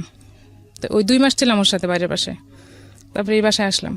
আসার পর ও চাকরি আবার চলে গেছে, ও শুধু ঘুরতেছে খাইতেছে, কারণ ভাইয়া সব করতেছে, ভাই প্রতিদিন বাজার টাজার যায়, এভরিথিং যা লাগে খুব অড লাগে না দেখতে, বিষয়টা লাগে না সেটা সেটাই। এখন সে সব করতেছে, তাকে আমি বলেছি আমি জব করো চেষ্টা করবো, কিছু ও চেষ্টা তো করতেছে, না হলে কি করবো, কারণ ও হচ্ছে গা ছেড়ে দিয়ে চলা আর কি রকম। তো এর মধ্যে যখন আমার 8 মাস বেবি হবে, তখন হঠাৎ করে একদিন উধাও হয়ে গেছে। আমার ভাইয়ার যে ড্রয়ার ছিল টাকা রাখার, সেখান থেকে টাকা নিয়ে সে চলে গেছে। কোথায় গেছে তার কোনো খবর নেই, কারণ তখন তো মোবাইল ছিল না, আর সে কারোর সাথে যোগাযোগ করে না। যাওয়ার পর আমি এতটাই মেন্টালি অসুস্থ হয়ে গেছিলাম যে আমি এখন কি করব, মানে কাকে বলবো, কি করব। ভাইয়া ছিল, ভাইয়াকে বলছি, ভাইয়া তো জানি যে ভাইয়ের কাছে এরকম গেছে, তখন ওরে খুঁজে পাওয়ার তো কোনো ওয়ে নেই, যে কোথায় খুঁজে পাবো কিছু। তো ওদের বাড়িতে জানানো হলো ওকে খুঁজে পাওয়া যাচ্ছে না, কি বাড়ি গেছে কিনা, কি আসলে না ওখানেও যায়নি, সে আমাদের সাথে কারোর সাথে যোগাযোগ করছে না। আমি অজরে কান্নাকাটি করতেছিলাম যে আমি এরকম কখনোই দেখিও নাই, শুনিও নাই কোনো দিন, আর আমার এরকম পরিস্থিতি সে কিভাবে এরকম একটা কাজ করলো, সে কি মরে গেল, তাকে কেউ নিয়ে মেরে ফেললো, মানে এইসব চিন্তা আমার ভিতরে, যে সে নিজে থেকে পালাই গেছে কিংবা সে ইচ্ছা করে যোগাযোগ করতেছে না, এটা আমার ভিতরে, হ্যাঁ এটা আমার ভিতরে কাজ করতেছে না, করতেছে যে সে তাকে কোনো বিপদে পড়লো কিনা, কিছু হইলো কিনা, আমি এখন কি করব, এরকম অজরে কান্নাকাটি করতেছি। প্রায় 15 দিন পর, মেবি 15 দিন না 12 দিন পর সে যোগাযোগ করলো। যোগাযোগ করে সে, তখন তো তাকে পাওয়াটা হয়েছে আমাদের কাছে সবচেয়ে বড় ইস্যু, যে তাকে খুঁজে পাওয়া গেছে এটা। সে আসলো বাসায়, তো ভাইয়া তার সাথে রাগ করে কথা বললো না। তো আমি জিজ্ঞেস করলাম কই গেছিলাম, কি করছো? পরে বলে যে চাকরি খুঁজতেছিলাম, চাকরি খুঁজতেছে সেই, মানে কিছু বললে সেটাকে এড়াই যেত। তো এটা তো আমাকে না বললে আমি জানবো না সে কোথায় গেছিল, কি করতেছিল। তো গেল, ফার্স্ট টাইম এটা গেল। তারপর আমার মেয়ে হলো, সিজারে হলো মেয়ে। তারপর মেয়ে হওয়ার পরে তার কাছে, তখন তো তার কাছে কোনো টাকা পয়সা নেই, চাকরিও নেই, সব কিছু আমার ভাইয়া করলো আর মামা করলো, মানে হসপিটাল যত খরচ আসছে এভরিথিং সব কিছু করলো। ইভেন তাকে গাড়ি ভাড়া পর্যন্ত আমরা ফ্যামিলি থেকে দেওয়া হয়েছে। তো সব কিছু করার পর ওদের ফ্যামিলি থেকে যেদিন আমি হসপিটালে ভর্তি হব, সেদিন আমি ওর ফ্যামিলিতে সবাইকে বলছি যে আমার জন্য দোয়া করতে, কিংবা কি হবে আমি তো জানি না, কি হইতে পারে না হইতে পারে। ওরকম মোমেন্টে আমি দোয়া নেওয়ার জন্য সবাইকে ফোন দিছি। ফোন দেওয়ার পর ঠিক আছে যাও, কথাবার্তা হয়েছে। কিন্তু হসপিটালে থাকা অবস্থায় আমি যে কয়েকদিন ছিলাম, একটা লোক আমাকে একটা ফোন দেয়নি যে তুমি কেমন আছো, কি আসো এই বিষয়, বা বাচ্চা কেমন আছে, তোমার শরীর কেমন আছে, কেউ না। ওর সাথে কথা হয়েছে হয়তো বা, আমি জানি না, ও ফোন দিলে হয়তো কথা হয়েছে, বলে যে কথা হয়েছে, জানাইছি বাড়িতে। তো যা কথা হয়েছে, এখন ওরা আর আসে না কেউ দেখতে, যে মেয়ে হয়েছে নাতিন হয়েছে যাই দেখতে যাই। তো আমার কাছে মনে মনে ভাবছি যে আমার শ্বশুর মেয়ে পছন্দ করে না, সম্ভবত ওর মেয়ে হয়েছে দেখে সে খুশি না, সেজন্য বোধহয় আসে না। তো আমি বাসায় আসার পর বললাম যে ওনারা কেন আসে না, সবাই তো প্রশ্ন করে যে দাদা দাদি কেন আসতেছে না দেখার জন্য। তো বলতেছে বাড়িতে ঝামেলা, লোক থাকার লোক নাই, কিছু না, এখন ওরা তো গরু টরু পালে, এই জন্য আসতেছে না। আচ্ছা আসবে না পরে। তো এরকম করতে করতে ওর দাদি আসলো, মানে আমার শাশুড়ি আসলো সম্ভবত 3 মাস পর, এরকমই হবে, 2.5-3 মাস পর, আমার ঠিক মনে নেই। আসার পর সে ছিল উনি ছিল আমাদের বাসায়, তখনও সে আমাদের বাসা থেকে থাকতেছে। এর মধ্যে সে আবার একদিন পালাই গেছে, ওর মা থাকা অবস্থায় আবার চলে গেছে কোথায়। এখন আমার শাশুড়িও কাঁদে, আমিও কাঁদি, মানে একই অবস্থা। শাশুড়ি বলতেছে আমি তো আগে ভাবতাম যে হয়তো তোমার সাথে ঝগড়া টগড়া করে গেছে বা কিছু হয়েছে আগে যখন গেছে, কিন্তু এখন তো দেখলাম সে ভালো মানুষ, ঘর থেকে গেল, এখন কেন এরকম করতেছে, কি জন্য গেল, কোথায় গেল, কোনো খোঁজ খবর পাওয়া যাচ্ছে না। মানে আমি তাহলে এক কাজ করি, বাড়ি যাই আমি কবিরাজ টবিরাজ দিয়ে দেখি যে ও কোথায় আছে, কিছু পাওয়া যায় কিনা, মানে হঠাৎ করে হারিয়ে যাচ্ছে। হ্যাঁ এরকম যায়। তো এই যে কান্নাকাটি করি, খুঁজে পাওয়া যাচ্ছে না, ফোন টোন নাই। তো এর মধ্যে আবার সে একজনকে বললো যে ফোন দিয়ে বললো যে আমার সাথে কন্ট্যাক্ট করার জন্য, যাতে আমি তাকে খুঁজে নিয়ে আসি। তার একটা পাওয়ার থাকবে যে আমি তাকে খুঁজে নিয়ে আসছি। ঠিক আছে, তো আমি আর আমার ছোট ভাই আর আমার মেয়ে ছোট তখন, তাকে নিয়ে আমি গেলাম তাকে নিয়ে আসতে। তো সে নাকি ওখানে একটা জায়গায় মেসে ছিল, থাকার পর তাকে ওখান থেকে নিয়ে আসলাম যে তুমি এখানে কেন ছিল, যে জব টপ খুঁজতেছিলাম, পাচ্ছি না, এখন চলতে পারতেছি না কি, মানে যখন পিঠ দেওয়ালে ঠিক আছে আর চলতে পারে না, তখন সে বাসায় চলে আসে। তখন সে বাসায় নিয়ে আসলাম, আবার সে বাসায় আসলো, আবার একটা জব নিল, জব করতেছে। করার পর এখন আমার মা আসছে একদিন। তো আমার মা আবার গ্রামীণ ব্যাংক থাকে না, গ্রামে যে এনজিও থেকে টাকা লোন নেয়, ওরকম থেকে ওখান থেকে 20,000 টাকা উঠাইছে, উঠায় নিয়ে আসছে। পরের দিন আমার বাসায় আসছে, কাকে যেন টাকাটা দিব, তা মা আর বাড়িতে রেখে আসে নাই, কেউ ছিল না বাড়িতে, টাকাটা নিয়ে আমাদের বাড়িতে আসছে। নিয়ে আসার পর মা আমার কাছে দিছে ব্যাগটা, যে তুমি রাখো ওইটা ব্যাগে, পরে আমি যাওয়ার সময় আবার নিব। তা আমি মার ব্যাগটা সই ওয়ার্ড্রোবের সাইডে যে পার্ট থাকে ওইটার মধ্যে ঝুলে রাখছি ভিতরে। তো ভালো মানুষ, সকালে নাস্তা খাইছে, খাওয়া দাওয়ার পর বেরোয় গেছে। হঠাৎ করে কেন জানি মনে হয়েছে আমার যে ব্যাগটা দেখি, তো সাথে সাথে ও যাওয়ার পর হাত দিয়ে দেখি টাকা নেই, সে টাকা নিয়ে আবার চলে গেছে। তো সাথে সাথে আমি পায়ে স্যান্ডেল নাই, কিচ্ছু নেই, আমি দৌড়ে রাস্তায় গেছি। যাওয়ার পর দেখি ওই রাস্তায় ও নাই। দুইটা রাস্তা, যে ও তো কোন দিক থেকে অফিসে যাবে, হয় দুইটা রাস্তা দুই দিকের একদিক থেকে যাবে, তো আমি উল্টা দিয়ে গেছি, যাই দেখি যে ওইখানে নাই। পরে ফিরে আবার আমি একদম দৌড়ে এসে আবার আরেকটা জায়গায় আসছি, আমার বাসার কাছে যে জায়গাটা, ওখানে আসছি। এসে দেখি সে ওখানে বাসে উঠবে দাঁড়িয়ে আছে। তারপর আমি ওরে ধরে নিয়ে আসলাম বাসায়। আসার পরে মা বলতেছে তোমাকে আমি এখন পিটাবো, মারবো। মা অনেক রেগে গেছে যে তুমি এগুলো কি শুরু করছো, কি হয়েছে তোমার, তুমি এরকম টাকা টোকা নিয়ে তুমি পালাই যাও কদিন পর পর, এগুলো কোন ধরনের সিস্টেম। তো সে কিছু বলে নাই, সে বলতেছে আমি ভাবছি, ও ভাবছে এটা আমার টাকা, তাই সে আমার কাছ থেকে নিয়ে গেছে। কারণ সে 4-5 দিন আগে বেতন পাইছে, আমাকে টাকা দিয়েছে, বেতনের টাকা, সেই টাকা ভাবছে। এটা সত্য না? না, এটা সত্যই। সে ভাবছে আমার টাকা, সে টাকা নিয়ে যায়, যার টাকাও সে তো আমাকে দিছে, আমাকে দিলে আমার টাকা তো সে দিছে, তার তো না বলে নিয়ে যাওয়ার কোনো রাইট নেই এখান থেকে, সে তো চুরি করে নিয়ে গেছে এটা। তো নিয়ে চলে গেছে, কিন্তু সে আমাকে এত টাকা দেয় নাই যে সে এত টাকা নিয়ে গেছে। সে ভাবছে যে এটা আমার টাকা ছিল, 20,000 টাকা ছিল ওখানে। তো টাকা টোকা রাখা হয়েছে, যাক, তারপর আবার সে চলতেছে। এর মধ্যে ভাইয়া আগেই যখন বাসা নিছে তখনই আমাকে একটা মোবাইল কিনে দিচ্ছে। আমি লজ্জাজনক না যে শাশুড়ির ইয়ে থেকে সে টাকা চুরি করে, সেটা লজ্জাজনক, খুব ভয়ঙ্কর লজ্জাজনক। আপনি দেখেন এখানে গল্পগুলো ভাবে বলা হচ্ছে, যে গল্পগুলো পুরো জীবনের গল্প, এখানে প্রায় এক যুগের সংসারের গল্প বা যাই বলি না কেন, এখানে খুব ছোট ছোট করে আনা হচ্ছে। এই ঘটনার প্রেক্ষাপটে একটা সংসারে কি হতে পারে, তাদের দৈনন্দিন জীবন আচরণ কি হতে পারে, এটা যারা সংসার করেছে সহজেই অনুমেয়, তো চিন্তা করার বিষয়।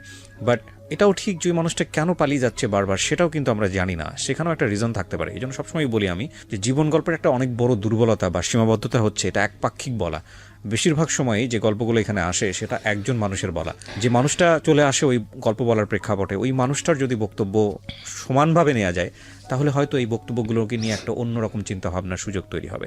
তো যাই হোক না কেন, একটা জিনিস কি, যে দিন শেষে গল্প বলার শেষে যে রেজাল্টটা দাঁড়ায়, সেই রেজাল্টটা আমাদেরকে অনেক বড় একটা শিক্ষা দেয় সুন্দর একটা জীবনযাপনের জন্য আমরা কি পথ বেছে নিতে পারি সেই জায়গাটাতে। জি বলেন। তারপর তো এরকম 3বার যাওয়া হয়ে গেছে অলরেডি। জি। তো যাওয়ার পর যখন সে লাস্ট টাইম আসলো, তাকে আমি বারবার প্রশ্ন করতাম যে তুমি কোথায় যাও, কি জন্য যাও। তো সে বলে যে আমি নিজেও জানি না কেন যাই, কি করি, কোথায় যায়, সে আমাকে এক্স্যাক্টলি বলে না সে আসলে কোথায় যায়, কি করে। তো এর মধ্যে যখন বাসায় আসলো, তখন বাই দ্য ওয়ে একদিন কথায় কথায় বেরোলো যে ওই যে মেয়ে আমাকে, মহিলা যে আমাকে দেখতে আসছিল মেসে, বউ, যখন আমি ফার্স্ট টাইম গেছিলাম, আর চিঠি, সেই চিঠি হচ্ছে ওই মহিলার। তার সাথে পারুল ছিল। হ্যাঁ, ওই মহিলার নাম ছিল পারুল। ওনার তখন 2টা বেবি, ওনার হাজবেন্ড মারা গেছে, উনি একটা পরিচালকের ওয়াইফ। হ্যাঁ, ওনাকে মেরে ফেলা হয়েছে। তো ওর সাথে ওর ফিজিক্যাল রিলেশন ছিল, পরকীয়া ছিল ওর সাথে। তো এটা সে আমার সাথে স্বীকার করতে পারে, নিজে থেকেই বলছে যে সেদিন ওর নাম এরকম ছিল, ওর হাজবেন্ড এরকম মেরে ফেলছিল, পরিচালক, অনেক বড় পরিচালক ছিল, ওর সাথে আমার রিলেশন ছিল, ওর বাসায় আমি প্রায়ই যেতাম। তো এখন বলে আমি শুনে তার কিছু করতে পারছি না, বাট আমি শুনলাম। যেতাম মানে এটা কি বিয়ের আগের ঘটনা বলছে? হ্যাঁ, বিয়ের আগে তার সাথে সম্পর্ক ছিল। এখন বিয়ের পরেও সম্ভবত ছিল, কিন্তু আমি তার জানি না, এটা তো আমাকে পরে বলছে, সেটা নিয়ে বলার দরকার নেই, আমি তো জানি না। হ্যাঁ, তবে পরে ছিল যখন আমার মেয়েটা হয়, তখন সে নাকি তার বাসায় গেছিল, আমাকে বলছে পরে। তো এর মধ্যে তো 3-4বার যাওয়া হয়ে গেছে। তো যাওয়া বাসায় যে একটা ফোন ছিল আমার, যে ফোনটা আমার ভাই আমাকে কিনে দিয়েছিল বাসায় ইউজ করার জন্য, সেই ফোনটা ওই চালাইতো বেশিরভাগ সময়। তো সে ফোন দিয়ে একটা বিজ্ঞাপন দিচ্ছে, বিজ্ঞাপন বলতে একটা ফোন আসছে হঠাৎ করে একদিন, মানে আমার পুরো স্টোরিটা আপনি আমাকে জানেন যে ঘটনাটা কি হয়েছে। হ্যাঁ, আমি বলি ওকে, ও আমাকে যখন বাসায় যখন এরকম ঝামেলা চলতেছিল তোর সাথে, তারপর আমি ওর কাছ থেকে মোবাইলটা নিয়ে নিছি, যেহেতু এটা তো আমার ভাই আমাকে কিনে দিচ্ছে। তুমি ইউজ করার দরকার নেই, আমাকে দিয়ে দাও মোবাইল। তো সে রাগ করে আমাকে মোবাইল দিয়ে দিছে। তো সেদিন রাতে একটা ফোন আসছে একটা মহিলার। ফোনের পাশে মহিলা আমাকে বলতেছে আপনি কে? আমি বলছি আপনি কে? পরে বলছে যে এই মোবাইলটা যার আমি তাকে চাই। এই মহিলা আমাকে বলতেছে, আমি বলছি মোবাইলটা আমার। বলছে না এই মোবাইলটা আপনার না, আমি তো অন্যজনের সাথে কথা বলছি মোবাইল দিয়ে। হ্যাঁ, তো ওর নাম বলতেছে। পরে আমি বলতেছি হ্যাঁ ওনার সাথে আপনার কিসের রিলেশন? পরে বলতেছে আপনি ওনাকে জিজ্ঞেস করেন। বলছে ওনাকে জিজ্ঞেস করবো না, আপনি আমাকে বলেন। পরে বলতেছে ওনাকে ফোন দেন। পরে আমি বলছেন ওনাকে দেওয়া যাবে না, আপনি আমাকে বলেন, আমি ওনার ওয়াইফ। পরে বলতেছে আপনি ওয়াইফ মানে? উনি তো কয়েকদিন আগে আমাকে পেপারে বিজ্ঞাপন দিচ্ছে পাত্রী চাই বলে। তাহলে আপনার ওয়াইফ থাকলে উনি কেন এরকম বিজ্ঞাপন দিল? আপনার হাজব্যান্ড কীরকম? পরে আমি বলছি আমি তো এই ব্যাপারে জানি না যে ও কেন দিচ্ছে বা কী আসে বিষয়, আপনি কি ওনার সাথে কথা বলেন? তো হ্যাঁ উনি তো আমাকে বলছে উনি বিয়ে করবে। তো আমি বলছি আচ্ছা ঠিক আছে, আমি তো জানি না, তো আমি যখন ফোন দিবে তখন আপনি আমাকে কথাগুলো বলবেন। আচ্ছা ঠিক আছে, আপনি কিভাবে এই লোকের সাথে সংসার করতেছেন যে এই লোক আপনার সাথে এত বড় প্রতারণা করতেছে? তো আমি এটা নিয়ে বাসায় একটু ঝগড়াঝাটি করছি। ঝগড়া বলতে আমি ওরা জিজ্ঞেস করছি যে কে? তো বলে যে না তুমি ভুল শুনছো, অন্য কিছু বা কিছু, আমি এরকম কিছু বলিনি, ভুল হয়তো হয়েছে। তো আমি মহিলাকে ফোন দিই, মহিলার ফোন টোন ধরেনি, সম্ভবত এর মধ্যে কথা হয়ে গেছে মহিলার সাথে যে তুমি আর ফোন দিও না। ও বলছে যে আমার ভাবি, ওটা ও বলছে মহিলাকে যে আমার ভাবি ফোন দিয়েছে তোমার সাথে দুষ্টামি করে এরকম বলছে। আচ্ছা আচ্ছা। তো মহিলা বিশ্বাস করছে ঠিক আছে ভাবি মনে ফাজলামি করছে বা কিছু। তো এই ব্যাপারটা আমি আর পরে কিছু জানতে পারিনি। তো আমি যখন ভালো করে দোষে তখন বলছে যে না আমি এমনি দুষ্টামি করছি, আসলে সেরকম কিছুই না। তো আমি ফোনটা তো তখন টোটালি নিয়ে নিছি ওর কাছ থেকে। নিয়ে আনার পরে আমি আর তার কোনো কিছু এর মধ্যে জানতে পারলাম না। তো এর মধ্যে সে আরও কয়েকবার এরকম গেছে। তো যাওয়ার পরে এখন কি করব কিছুই বুঝতে পারতেছি না যে আমি এখন কি করা উচিত। না কিন্তু তখন তো আপনার সন্দেহ তীব্র হওয়ার কথা যে হ্যাঁ সন্দেহ তো হয়েছে, পুরা কেস আপনি জেনে গেছেন, আগে একটা স্টোরি ছিল, এর মধ্যে পাত্রী চাই নামে একটা ঘটনা ঘটলো। এখন তো এরপরে যখন এই ধরনের হঠাৎ করে উধাও হয়ে যেত, নিশ্চয়ই বাড়ি ফেরার পরে খুব শান্ত পরিবেশ থাকতো না? হ্যাঁ না থাকতো না। ঝগড়াঝাটি করতেন? হ্যাঁ ঝগড়াঝাটি বলতে ওরকম কি তাকে আমি জিজ্ঞেস করতাম, কথা বলতাম না, কিংবা তার সাথে আমি মারামারি তো করতে যাইতাম না, জাস্ট আমি জিজ্ঞেস করতাম যে কেন তুমি আমার সাথে। তার সাথে আমার বিহেভটাও তো ভালো ছিল না তখন, আর তার প্রতি আমার রেসপেক্ট একদমই উঠে গেছে তখন, যে সে কন্টিনিউ আমার সাথে এরকম করতেছে। আর আমি বারবার সে এসে মাপ চাচ্ছে যে না আমি নেক্সট টাইম আর করবো না, এইবারই শেষ, আর করবো না, যা হয়ে গেছে মাফ করে দাও, এরকম বলতো। তো আমিও সরল মনে মাফ করে দিতাম যে না আর বোধহয় এরকম করবে না। এরকম করতে করতে 12 বার হয়ে গেছে অলরেডি 8 বছরের মধ্যে। তাকে আমি খুঁজে পাইতাম না। তো এর মধ্যে বড় ভাই বিয়ে করে ফেলছে, আলাদা বাসা নিয়ে চলে গেছে, আমিও আলাদা বাসা নিচ্ছি আলাদা করে। তখন সে 2006 খুব ভালো একটা জব হয়েছে, গুলশানি অফিস ছিল, ওখানে জব করতেছে, অবস্থা ভালো, স্যালারি ছিল, সবকিছু ভালো ছিল। তখন এর মধ্যে আবার আরেকটা মেয়ের সাথে এইভাবেই পাত্রী চাই বলেই আরেকটা মেয়ের সাথে রিলেশন হয়ে গেছে অলরেডি। এটা আমার কান পর্যন্ত আসেনি যে ওটার সাথে সে কন্টিনিউ করতেছে। তো একদিন শবে বরাতের পরের দিন সকালবেলা আমাকে বলতেছে আমি একটু বাইরে দাওয়াত আছে আজকে এক জায়গায়। তো খুব বোরে, শবে বরাতে সবাই তো রেস্টে থাকে, অফিস সবকিছু বন্ধ, আর সবাই তো নামাজের পরের দিন ঘুমায়, তোমাকে এত সকালে কে দাওয়াত দিল? পরে বলতেছে তোমার সন্দেহ হইলে তুমি মেয়েকে বলতেছে আমার মেয়েকে ওকেও সাথে দাও, আমি ওকে সাথে করে নিয়ে যাচ্ছি। পরে আমি বলছি না ও যাবে না। বলছে তাহলে দাও, আমি নারায়ণগঞ্জ থেকে ঘুরে আসি, মানে আমাদের বাড়িতে যাবে, ওকে নিয়ে ওইখান থেকে ঘুরে আসি। পরে আমি বলছি না তোমার এত সকালে কই যাবে, আমাকে বলতে হবে কার বাসায় যাবে তুমি, কে তোমার দাওয়াত দিছে? তো সে আমাকে বলতেছে না এটা না কেউ দাওয়াত দিছিল, যাবো না তুমি দাও। তো এর মধ্যে সে শাওয়ারে গেছে, যাওয়ার পর আমি ওর ফোন আসছে একটা, ফোন আসার পরে আমি ফোনটা রিসিভ করে কথা বলিনি, চুপ করে আসছি। চুপ করে আসার পর দেখে একটা মেয়ে কথা বলতেছে, হ্যালো তুমি কখন বেরোবা, এরকম বলতেছিল। তখন তো আমার সন্দেহ আরো বেড়ে গেছে যে মেয়ে মানুষ সাথে সকালে ফোন দিয়ে ওকে যেহেতু বলছে, তাহলে তো অবশ্যই সে কোথাও ডেটিং এ যাবে, আমি সন্দেহ করবো দেখে মেয়েকে সাথে নিতে চাইছে। তো আমি আর দেইনি ওকে। তো আমি এটা নিয়ে ভালো করে ধরছি যে আমি এখন ফোন দিব, তুমি কথা বলবা, কি বলে আমি শুনবো, তাইলে বুঝতে পারবো যে তুমি আসলে কিছু করতেছে না। তখন যখন ফোন দিছে তখন মেয়েটা ওরে বলতেছিল যে আমি তো বের হয়েছি, তুমি কখন বেরোবা, কখন আসবা মিট করতে। তখন সে তো বাধ্য হয়েছে আমার কথা শুনে যে কি হতে পারে এরপরে বাসার মধ্যে, চিন্তা করে দেখেন। তখন তো আমার বাসায় মোটামুটি ঝগড়া চলতেছে, আমি বাসা থেকে বের হয়ে গেছি। আমি জীবনে কোনোদিন এত কাহিনী হয়েছে আমি বাসা থেকে কখনো বেরোই নাই। কারণ সে আমাকে বলছিল প্রথম দিন বলতে মানে বিয়ের পর সে আমাকে বলছিল যে বিয়ের আগে কি হয়েছে না হয়েছে আমি কিছু জানতে চাইবো না কোনোদিন, কিন্তু বিয়ের পরে যেন কেমন কিছু না থাকে, আর ঝগড়া করে কখনো বাসা থেকে বেরোতে পারবে না। তা আমার ফ্যামিলি তো কখনো আমাকে সাপোর্ট দিবে না যে ঝগড়া করে বাসা থেকে বের হয়ে যাবো, আমার ফ্যামিলি আমাকে সাপোর্ট দিবে না কখনোই, এটা আমি জানি। তো আমি সেদিন মিরপুর ছিলাম তখন বাসা, ওখান থেকে আমার মামি আছে একটা ওখানে থাকে, ওনার বাসায় চলে গেছিলাম রাগ করে, মেয়েকে রেখে চলে গেছিলাম। তো সে আর সারাদিন আমাকে ফোন দেয় নাই, ইভেন সে আমাকে খোঁজ নিতেও যায় না যে আমি আসলে কোথায় গেলাম, একটা ফোনও আসে না। সারাদিন অপেক্ষা করার পর আমি মামাতে বোনকে বললাম তুই একটু ফোন দিয়ে জিজ্ঞেস কর যে আপু কোথায় আসছে। তো সে বুঝে গেছে যে আমি ওখানেই আছি। তো সে উল্টা ওকে বলে দিছে যে আমি এখন মেয়েকে নিয়ে ঝিনাইদহ চলে যাব, ওরে ওখানে রেখে এসে আমি যা করার করবো। মানে সে আমাকে ভয় দেখাচ্ছে মেয়ে, মানে এটা আমার দুর্বল পয়েন্ট, সে খুব ভালো করে জানে। তো সে মেয়েকে দূরে নিয়ে চলে যাবে, তাহলে তো আমার সাথে দেখা হবে না, কারণ মেয়েকে ছাড়া থাকতে হবে। তো আমি আবার রাতে একাই চলে আসছি বাসায়, এসে আমি আর ওর সাথে কথা টথা বলিনি, ওরকমই চলতেছে, শান্ত পরিবেশ, ওর সাথে কোনো ওরকমই হইতেছে না। তারপর আমি ওই মেয়েটার নাম্বারটা নিলাম, নেওয়ার পর আমি একজনকে লাগাইলাম যে মেয়েটা কে, তাকে বের করতে। তো মেয়েটাকে সে এরকম কথা টথা বলে মেয়েটার ডিটেলস বের করছে। বের করার পর সে একদিন ওই মেয়ের সাথে দেখা করতে যাবে, মানে আমার হাজবেন্ড দেখা করতে যাবে। সেদিন সেও বলছে, ওই মেয়েটাও বলছে যে ও কার সাথে দেখা করতে যাবে, কখন দেখা করতে যাবে। তো সেই অনুযায়ী আমিও গেছি, সে মৌচাকে আসবে দেখা করতে মেয়েটা, আমিও গেছি। তো যে লোকটাকে আমি লাগাইছি সেও আমাকে লোকেশন দিছে, সে অমুক জায়গায় ওরা বসছে, আপনি যান। তো আমি যখন মেয়ে ছোট, মেয়েকে নিয়ে গেছি, তো আমি আবার মৌচাকে ড্রেস বানাতাম তখন, তো ওখানে গেছি। যাওয়ার পরে এখন ও আমাকে দেখে ফেলছে দূরে থেকে, আমি ওকে দেখার আগে ও আমাকে দেখে ফেলছে। আমাকে দেখে সাথে সাথে ওরা দুজনে দুই ভাগ হয়ে গেছে, ভাগ হয়ে পরে চলে আসছে। তো আমি দেখি নাই, কিন্তু আমি যাকে লাগাইছিলাম ওদের বের করার জন্য, সে আমাকে বলছে ও তো ওই ব্যাংকের গলিতে ছিল, আপনি দেখেন নাই কেন। পরে যাই হোক, আমি আন্দাজে ওকে বলছি এসে যে তুমি ওখানে কি করতে গেছো, কি জন্য গেছো, তুমি তো ওখানে যাওয়ার কথা ছিল না, তুমি কার সাথে ছিলা। ওই মেয়েটার নাম, মেয়ের বয়স কত তখন? তখন সে ছোট, তখন তার বয়স হবে 3 বছর হবে। তখন আপনার সংসারের বয়স সকলে 3.5 থেকে 4 বছর। হ্যাঁ, 4 বছরে তো যতগুলো আপনি এভিডেন্স পেয়েছেন, মানে আপনার কথা যদি সত্য হয়ে থাকে, তাহলে এই 4 বছরই তো আপনার সিদ্ধান্ত নিয়ে ফেলার কথা যে ওই যে আমি কি করব, আমার মেয়েটা বাবা ছাড়া হবে, এই জিনিসটা আমার মেয়েটার, এটা আমার বেশি ভিতরে কাজ করছে। আজকে যে গল্পটা এখানে প্রচার করছি, এটা শুধু একজনের স্টোরি না, এটা অনেক কমন একটা স্টোরি, অনেক কমন একটা স্টোরি। আমরা আমাদের সন্তানদের জন্য কত বড় স্যাক্রিফাইস করি সেটার একটা স্টোরি। বাট প্রশ্ন হচ্ছে যে এই স্যাক্রিফাইসের রেজাল্টটা কি দাঁড়ায়, এবং বিশেষ করে সন্তানদের কথা ভেবে আমি সবসময় আপনাদেরকে যে কথাটা বলি, রেডিওতে যারা শুনছেন, একই সাথে যারা ইউটিউবে দেখছেন, যে যখন সন্তান দুনিয়াতে চলে আসে তখন আসলে আর নিজের ব্যক্তিগত চিন্তা ভাবনা করার সুযোগটা সেকেন্ডারি হয়ে যায়, নট সেটা ম্যান্ডেটরি। কজ আপনি একটা মানুষকে পৃথিবীতে নিয়ে এসছেন with the name of almighty Allah.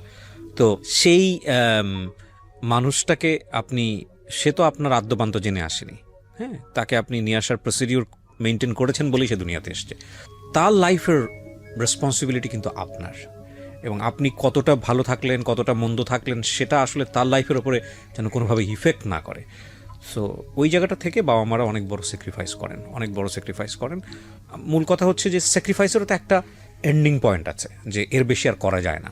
তো যখন একটা মানুষ বুঝেই যায় যে একটা মানুষের সঙ্গে সারা জীবন থাকা মানে হচ্ছে সেটা সন্তানেরও ক্ষতি, কিংবা আমার তো ক্ষতি পরেই অবশ্যই আছে, তাহলে সেটা কত লেভেল পর্যন্ত স্যাক্রিফাইস হতে পারে, সেটা একটা বড় প্রশ্ন। আজকের এই জীবন গল্পের ডাইমেনশনটা হচ্ছে এই জায়গাটাতে, যে কারণেই আপনাকে আমি প্রশ্নটা করছিলাম।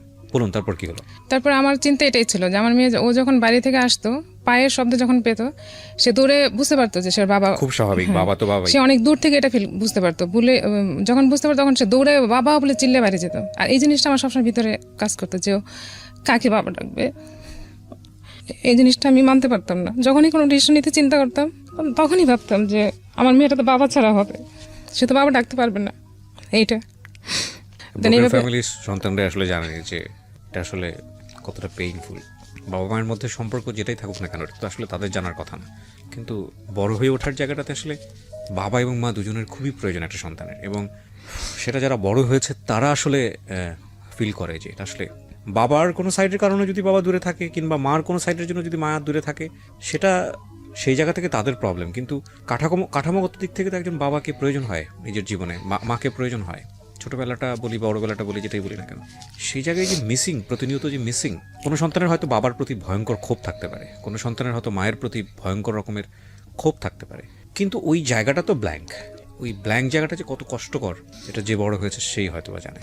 জি, আপনিও চিন্তা করছিলেন। হ্যাঁ, তারপর সে আবার তখন তো প্রায় 4 বছর, মেয়ে 3.5 বছর না, 4 বছর হয়নি তখনও, 3.5 বছর এরকম হবে। তো আমি ওকে একটা স্কুলে ভর্তি করলাম। এর মধ্যে ওই যে মেয়েটার কথা বললাম, মেয়েটার বাড়ি ছিল বরিশাল, সে নাকি ওখানেও গেছে। তার মানে যে যখন পালাইয়ে যাইতো, এটা আপনি কিভাবে ফাইন্ড আউট করলেন? সেই বলতো। আচ্ছা, পরবর্তীতে যখন সম্পর্কটা ইজি হতো, শুনলাম যে ওর সাথে এরকম রিলেশন ছিল, সে প্রায় ওখানে গেছে। তার মানে যখন সে পালায় যাইতো, সম্ভবত ও বাইরে যেয়ে ওরকম থাকতো আর কি। তো ওর সাথে হোটেলে ছিল একটা টাওয়াল ছিল, ওইটা সে নিয়ে আসছিল ওই মেয়ের, মানে হোটেল থেকে টাওয়াল নিয়ে, হোটেলের না, ওই মেয়ের ছিল ওইটা সম্ভবত, ভুলবশত নিয়ে আসছে না কিভাবে নিয়ে আসছে আমি জানি না। তো একদিন যখন এটা নিয়ে প্রসঙ্গে কথা হচ্ছিল, তখন সে বললো যে এটা ওই মেয়ের। তো তোমার কাছে আসলো কি করে? তখন বললো যে এরকম সে হোটেলে ছিল ওর সাথে। তারপরে আপনি মার্সি করতেন শুধুমাত্র এই বাচ্চাদের কথা শুনেই মার্সি করতেন নাকি? আমি কি করবো এখন, মানে ফ্যামিলিতে ফিরে যাওয়ার কোনো সুযোগ ছিল না? ফ্যামিলিতে সুযোগ ছিল না তা না, হয়তো আমি বললে হয়তো যাইতে পারতাম, কিন্তু আমি কি বলবো, মানুষকে বলবো কি, মানুষ কি বলবে, আমার বাচ্চাটা এরকম হবে, তার ভবিষ্যৎটা অন্ধকার হয়ে যাবে, তা কি করবো আমি, এখন কিছু করতে পারতেছি না, আমি ডিসিশন নিব কিভাবে। এবং একটা মেয়ের সবচেয়ে বড় যে মানে ব্যাকআপটা থাকা উচিত আমি মনে করি, যারা বাবা আছেন বা মা আছেন, আমি বলি এই কথাটা আপনাদেরকে বলতে চাই, রিকোয়েস্ট করতে চাই। ছেলেদের ক্ষেত্রে আমাদের সমাজে সবসময় আমরা যেটা দেখি যে ছেলে পড়াশোনা করবে, নিজের পায়ে দাঁড়াবে। একটা মেয়ের ক্ষেত্রে আমরা চিন্তা করি যে মেয়েটা পড়াশোনা করবে, একটা ভালো ছেলে দেখে বিয়ে দিয়ে দিব। বাট আমার ব্যক্তিগত ওপিনিয়ন, কোনো মেয়েকেই লেখাপড়া শিখিয়ে নিজের পায়ে দাঁড় করানোর আগ পর্যন্ত তার বিয়ে দেওয়া উচিত না। এটা আমার ব্যক্তিগত ওপিনিয়ন, আমি বলছি না যেটা আপনাকে মানতে হবে। আমি যত গল্প শুনেছি জীবন গল্পে, আমার কাছে মনে হয়েছে এই একটা জায়গায় যদি একটা মেয়ের মানে সাপোর্ট থাকতো, যে সে অর্থনৈতিকভাবে স্বাধীন, অর্থনৈতিকভাবে সে নিজের পায়ে দাঁড়াতে পেরেছে, তাহলে অনেকখানি সাপোর্ট, তার যৌক্তিক সাপোর্ট যেটা আমি বলি, অনেকখানি যৌক্তিক ডিসিশন নেওয়ার সুযোগ তার হয়। আনফর্চুনেটলি আমাদের সমাজের অধিকাংশ মেয়েরা এই একটা জায়গার কারণে সিদ্ধান্ত নিতে পারে না। কারণ সে তো সন্তান মানুষ করবে কিভাবে, সে যে ফ্যামিলিতে ফিরে যাবে কারোর ওপর তো বোঝা হবে না, আছে লেখাপড়া, বিয়ের সঙ্গে সঙ্গে লেখাপড়াও তো বন্ধ হয়ে গেছে। এবং এটা যে কত ভয়ঙ্করতম স্যাক্রিফাইস, কত ভয়ঙ্করতম যুদ্ধ প্রত্যেকটা মোমেন্টে সংসারের মধ্যে। যে মানুষটাকে আমি পছন্দ করি না, থাকতেই পারে, এমন হতে পারে ওনার হাজব্যান্ডের জায়গা থেকে ওনার প্রতি 100টা কমপ্লেন আছে, বাট প্রবলেম যে দুজনের জায়গা থেকেই ছিল, এটা তো সত্য। দেখেন, একটা মানুষকে আপনি পছন্দ করেন না, তারপরও ঘন্টার পর ঘন্টা, মাসের পর মাস ওই মানুষের সঙ্গে থাকতে হচ্ছে, আপনাকে থাকতে বাধ্য করা হচ্ছে, because of this and this is not life, definitely this is not life. তারপর কি হলো? তারপর যখন ওই মেয়ের সাথে সম্পর্কটা অনেক ডিপলি চলে গেছে, তখন এটা নিয়ে আমার ফ্যামিলিতে মানে ওর সাথে আমার অনেক ঝগড়া হচ্ছিল তখন, মানে খুবই খারাপ অবস্থা চলে আসছে তখন, যে আর তো সহ্য করা যাচ্ছে না, তুমি এরকম করতেছো, এটা আমি আর নিতে পারতেছি না। তখন সে আবার আমাকে ব্যস্ত রাখার জন্য, আর সে আবার আগের অবলম্বন, মানে আবার আমি কনসেপ্ট করলাম, আমার ছেলে আসলো পেটে, আমি বুঝতে পারিনি আসলে। মানে আপনি যখন একটা সিদ্ধান্ত নেবেন তখন আপনাকে ধরে রাখার জন্য, তখন সে আবার সে আমাকে পরে বলতো যে আসলে তোমাকে ব্যস্ত রাখতে চাইছি যাতে আমার দিকে নজর দিতে না পারো, এরকম বলতো। তো যাই হোক, ছেলে কনসেপ্ট করার সাথে সাথে আবার সে তারও একটা ভালো জব হলো তখন, একদম সেই মাসেই তার একটা ভালো জব হয়েছে, একটা ফরেন ব্যাংকে জব করতো তখন, অফিস থেকে গাড়িটাই সব কিছু দেওয়া হয়েছে, তার এক্সপিরিয়েন্সের উপর তার জবটা হয়ে গেছে। তো ওখানে ভালো চলতেছিল, খুবই ভালো ছিল তখন 2 বছর, কিন্তু ওই মেয়েটার সাথে কন্টিনিউ ছিল তার। আমি হয়তো কখনো জানতাম না, বুঝতে পারিনি, কিন্তু আমি তখন তো ব্যস্ত, আপনি তো সন্দেহ করতেন, তীব্র সন্দেহ করতেন। সন্দেহ তার ভিতরে ছিল, কিন্তু যখন একটা পর্যায়ে সে মোটামুটি জব করতেছে, সবকিছু করতেছে, তখন আমার এত সন্দেহ ছিল না তার প্রতি। মানে আমি তাকে বিলিভ করতাম এইভাবে যে না, সে ভুল করছে, ক্ষমা চাইছে, বাস সে ঠিক হয়ে গেছে, এরকম করে করে আমার সবগুলোই ভুল হয়েছে তার। তো তখন আমার 2টা বাচ্চা, আমি 2টা বাচ্চা নিয়ে ব্যস্ত। তখন সে আবার অফিস থেকে ভালো সাপোর্ট ভালো হচ্ছিল, সবকিছু ভালো। তখন সে গাড়ি কিনলো একটা অফিসে, গাড়ি কিনে গাড়ি ভাড়া দিল, যে ওর অফিসের গাড়ি দিয়ে আমরা চলাফেরা করি, আর ছুটির দিনে আমাদের গাড়ি আমাদের থাকে, আর এমনিতে ভাড়া দিয়ে রাখছি। অর্থনৈতিক অবস্থা তো ভালোই ছিল, আমার আর কোনো টেনশন হচ্ছিল না। মেয়ে স্কুলে ভর্তি হলো তখন, ছোট প্লেতে ভর্তি হয়েছে কেবল, আর ছেলেটা অত মাত্র হাঁটেও না তখন, ছোট। এর মধ্যে একদিন হঠাৎ করে সে কি প্রিপারেশন নিচ্ছে আমি জানি না, বাসা চেঞ্জ করতে বললো। বাসা চেঞ্জ করে পাশেই একটা বাসা নিলাম, তখন আমি রামপুরাতে ছিলাম, পাশে একটা বাসা নিলাম। তো বাসা নেওয়ার পর তার ভাই ছিল ঢাকায় তখন, বড় ভাই, মানে আমার ভাসুর ঢাকায় ছিল। উনি দেখলাম হঠাৎ করে আমাকে মানে মাসের বাজার একসাথে করতেছে, সব বাজার টাজার করে নিয়ে আসছে। তো আমি বলতেছি এত বাজার একসাথে কেন? তো আমার হাজবেন্ড বলতেছে আমি কয়দিনের জন্য অফিসে বাইরে যাব, বাজার টাজার করতে পারবো না, তাই তোমার সব বাজার একসাথে করে দিয়ে যাচ্ছে। ওকে, ঠিক আছে। তো সে কি করলো, তার যে বস অফিসের, তো সে ব্যাংকে তাকে চেক দিল ব্যাংক থেকে টাকা ওঠানোর জন্য। সম্ভবত এটা 14 লাখ টাকা হবে, মেবি না 9 লাখ টাকা, আমি ঠিক জানি না, অ্যাকচুয়াল টাকা কত জানি না, কিন্তু অফিস থেকে বলা হয়েছে 14 লাখ, আর ও বলছে 9 লাখ টাকা। ওকে চেক দিছে, সে গাড়িতে করে গেছে ব্যাংকে, যাওয়ার পর সে টাকা উঠায়, সে ওই ব্যাংকের ওই দরজাতে না বেরোয়, অন্য গেট দিয়ে বেরোয়, সে অন্য জায়গায় চলে গেছে। এটা আমি আর বুঝতে পারিনি যে সে এই ধরনের কাজ করতে সে যাচ্ছে, আর তার ভাই তাকে হেল্প করতেছে, বড় ভাই। যে পরে ও রাতে বাসায় আসে না, হঠাৎ করে আমি তাকে ফোন দিই, ফোন বন্ধ, যে তুমি কই, আমি কিভাবে খুঁজবো? তার অফিসে তো খুঁজবার কোনো ব্যবস্থা আমার কাছে নেই, ফোন নাম্বারটা আমার এরকম ছিল না। অফিসে একদিন গেছি আমি, বাট আমি ফোন নাম্বার আমার কাছে নেই। তো তার ভাই বলে না, পরের দিন ওকে অফিস থেকে আমাদের বাসায় খুঁজতে আসছে, ওই বাসায়, আগের যে বাসায় ছিলাম সেই বাসায়। ভালো চলতেছে, সবাই জানে আমি গাড়িতে করে বাড়িতে যাই, খুব ভালো আছি, কিন্তু আমাকে দেখলে কেউ বিশ্বাস করতে চায় না যে আমি অনেক ভালো আছি, কারণ আমি তখন অনেক অন্যরকম হয়ে গেছিলাম, মানে খুব একদম শুকায় অনেক চিকন হয়ে গেছিলাম। মানে আমাকে দেখলে অনেকে বলতো যে তোমাকে দেখলে তো মনে হয় না হ্যাপি, মানে যারা আমাকে খুব পছন্দ করতো আর কি, তারা বলতো যে তুমি তো, তোমার দেখলে তো মনে হয় না তুমি অনেক হ্যাপি। পরে আমি আবার প্রতিবাদ করতাম এইভাবে যে মানুষের গায়ে মাংস থাকলে কি হ্যাপি হয়? যাই হোক চলতেছিল ভালো। তো টাকা সে তো মেরে চলে গেল। ওইখান থেকে মামলাও হয়েছে অফিস থেকে। তো অফিস থেকে লোক এসে তার বাসায় খুঁজে পায়নি, কারণ বাসা তো অলরেডি ছেড়ে দেওয়া হয়েছে। বাসা যে বাসায় অ্যাড্রেস দেওয়া ছিল ওগুলো ছেড়ে দেওয়া হয়েছে বাসা। তার এরকম প্ল্যান ছিল বলেই বাসাটা ছাড়া হয়েছে সম্ভবত। অফিসে আমাদের যে গাড়িটা ছিল ওইটা ওই অফিসে ভাড়া দেওয়া ছিল। এই টাকাটা চুরি করার কি কোনো প্রয়োজন ছিল? মানে আপনার বাড়িতে তো এখন সবকিছুই ছিল। হ্যাঁ, এখন ওই যে সে গাড়ি কিনছে, গাড়িটার যে লোন ছিল সে ওটা হাঁপায় উঠতেছিল। আমি গাড়িটা কেনার জন্য কি আপনি কোনো চাপ দিয়েছিলেন? না, আমি তাকে বারবার বলছি গাড়ি কেনা না। সে এটা এখনো স্বীকার করে যে আমি তাকে এগুলা নিষেধ করছিলাম, আর এগুলা না করলে সে ভালো থাকতো, হয়তো এরকম হইতো না। তো সে গাড়িটা যখন ভাড়া দিছে তখন গাড়িটার লোন প্রচুর হয়ে গেছে, কিন্তু তার সেরকম গাড়ি কেনার মতো পজিশন এখনো হয় নাই। সে কেন এত বড় রিস্ক নিতে গেল? লোন নিয়ে কেন গাড়ি কিনতে হবে এত?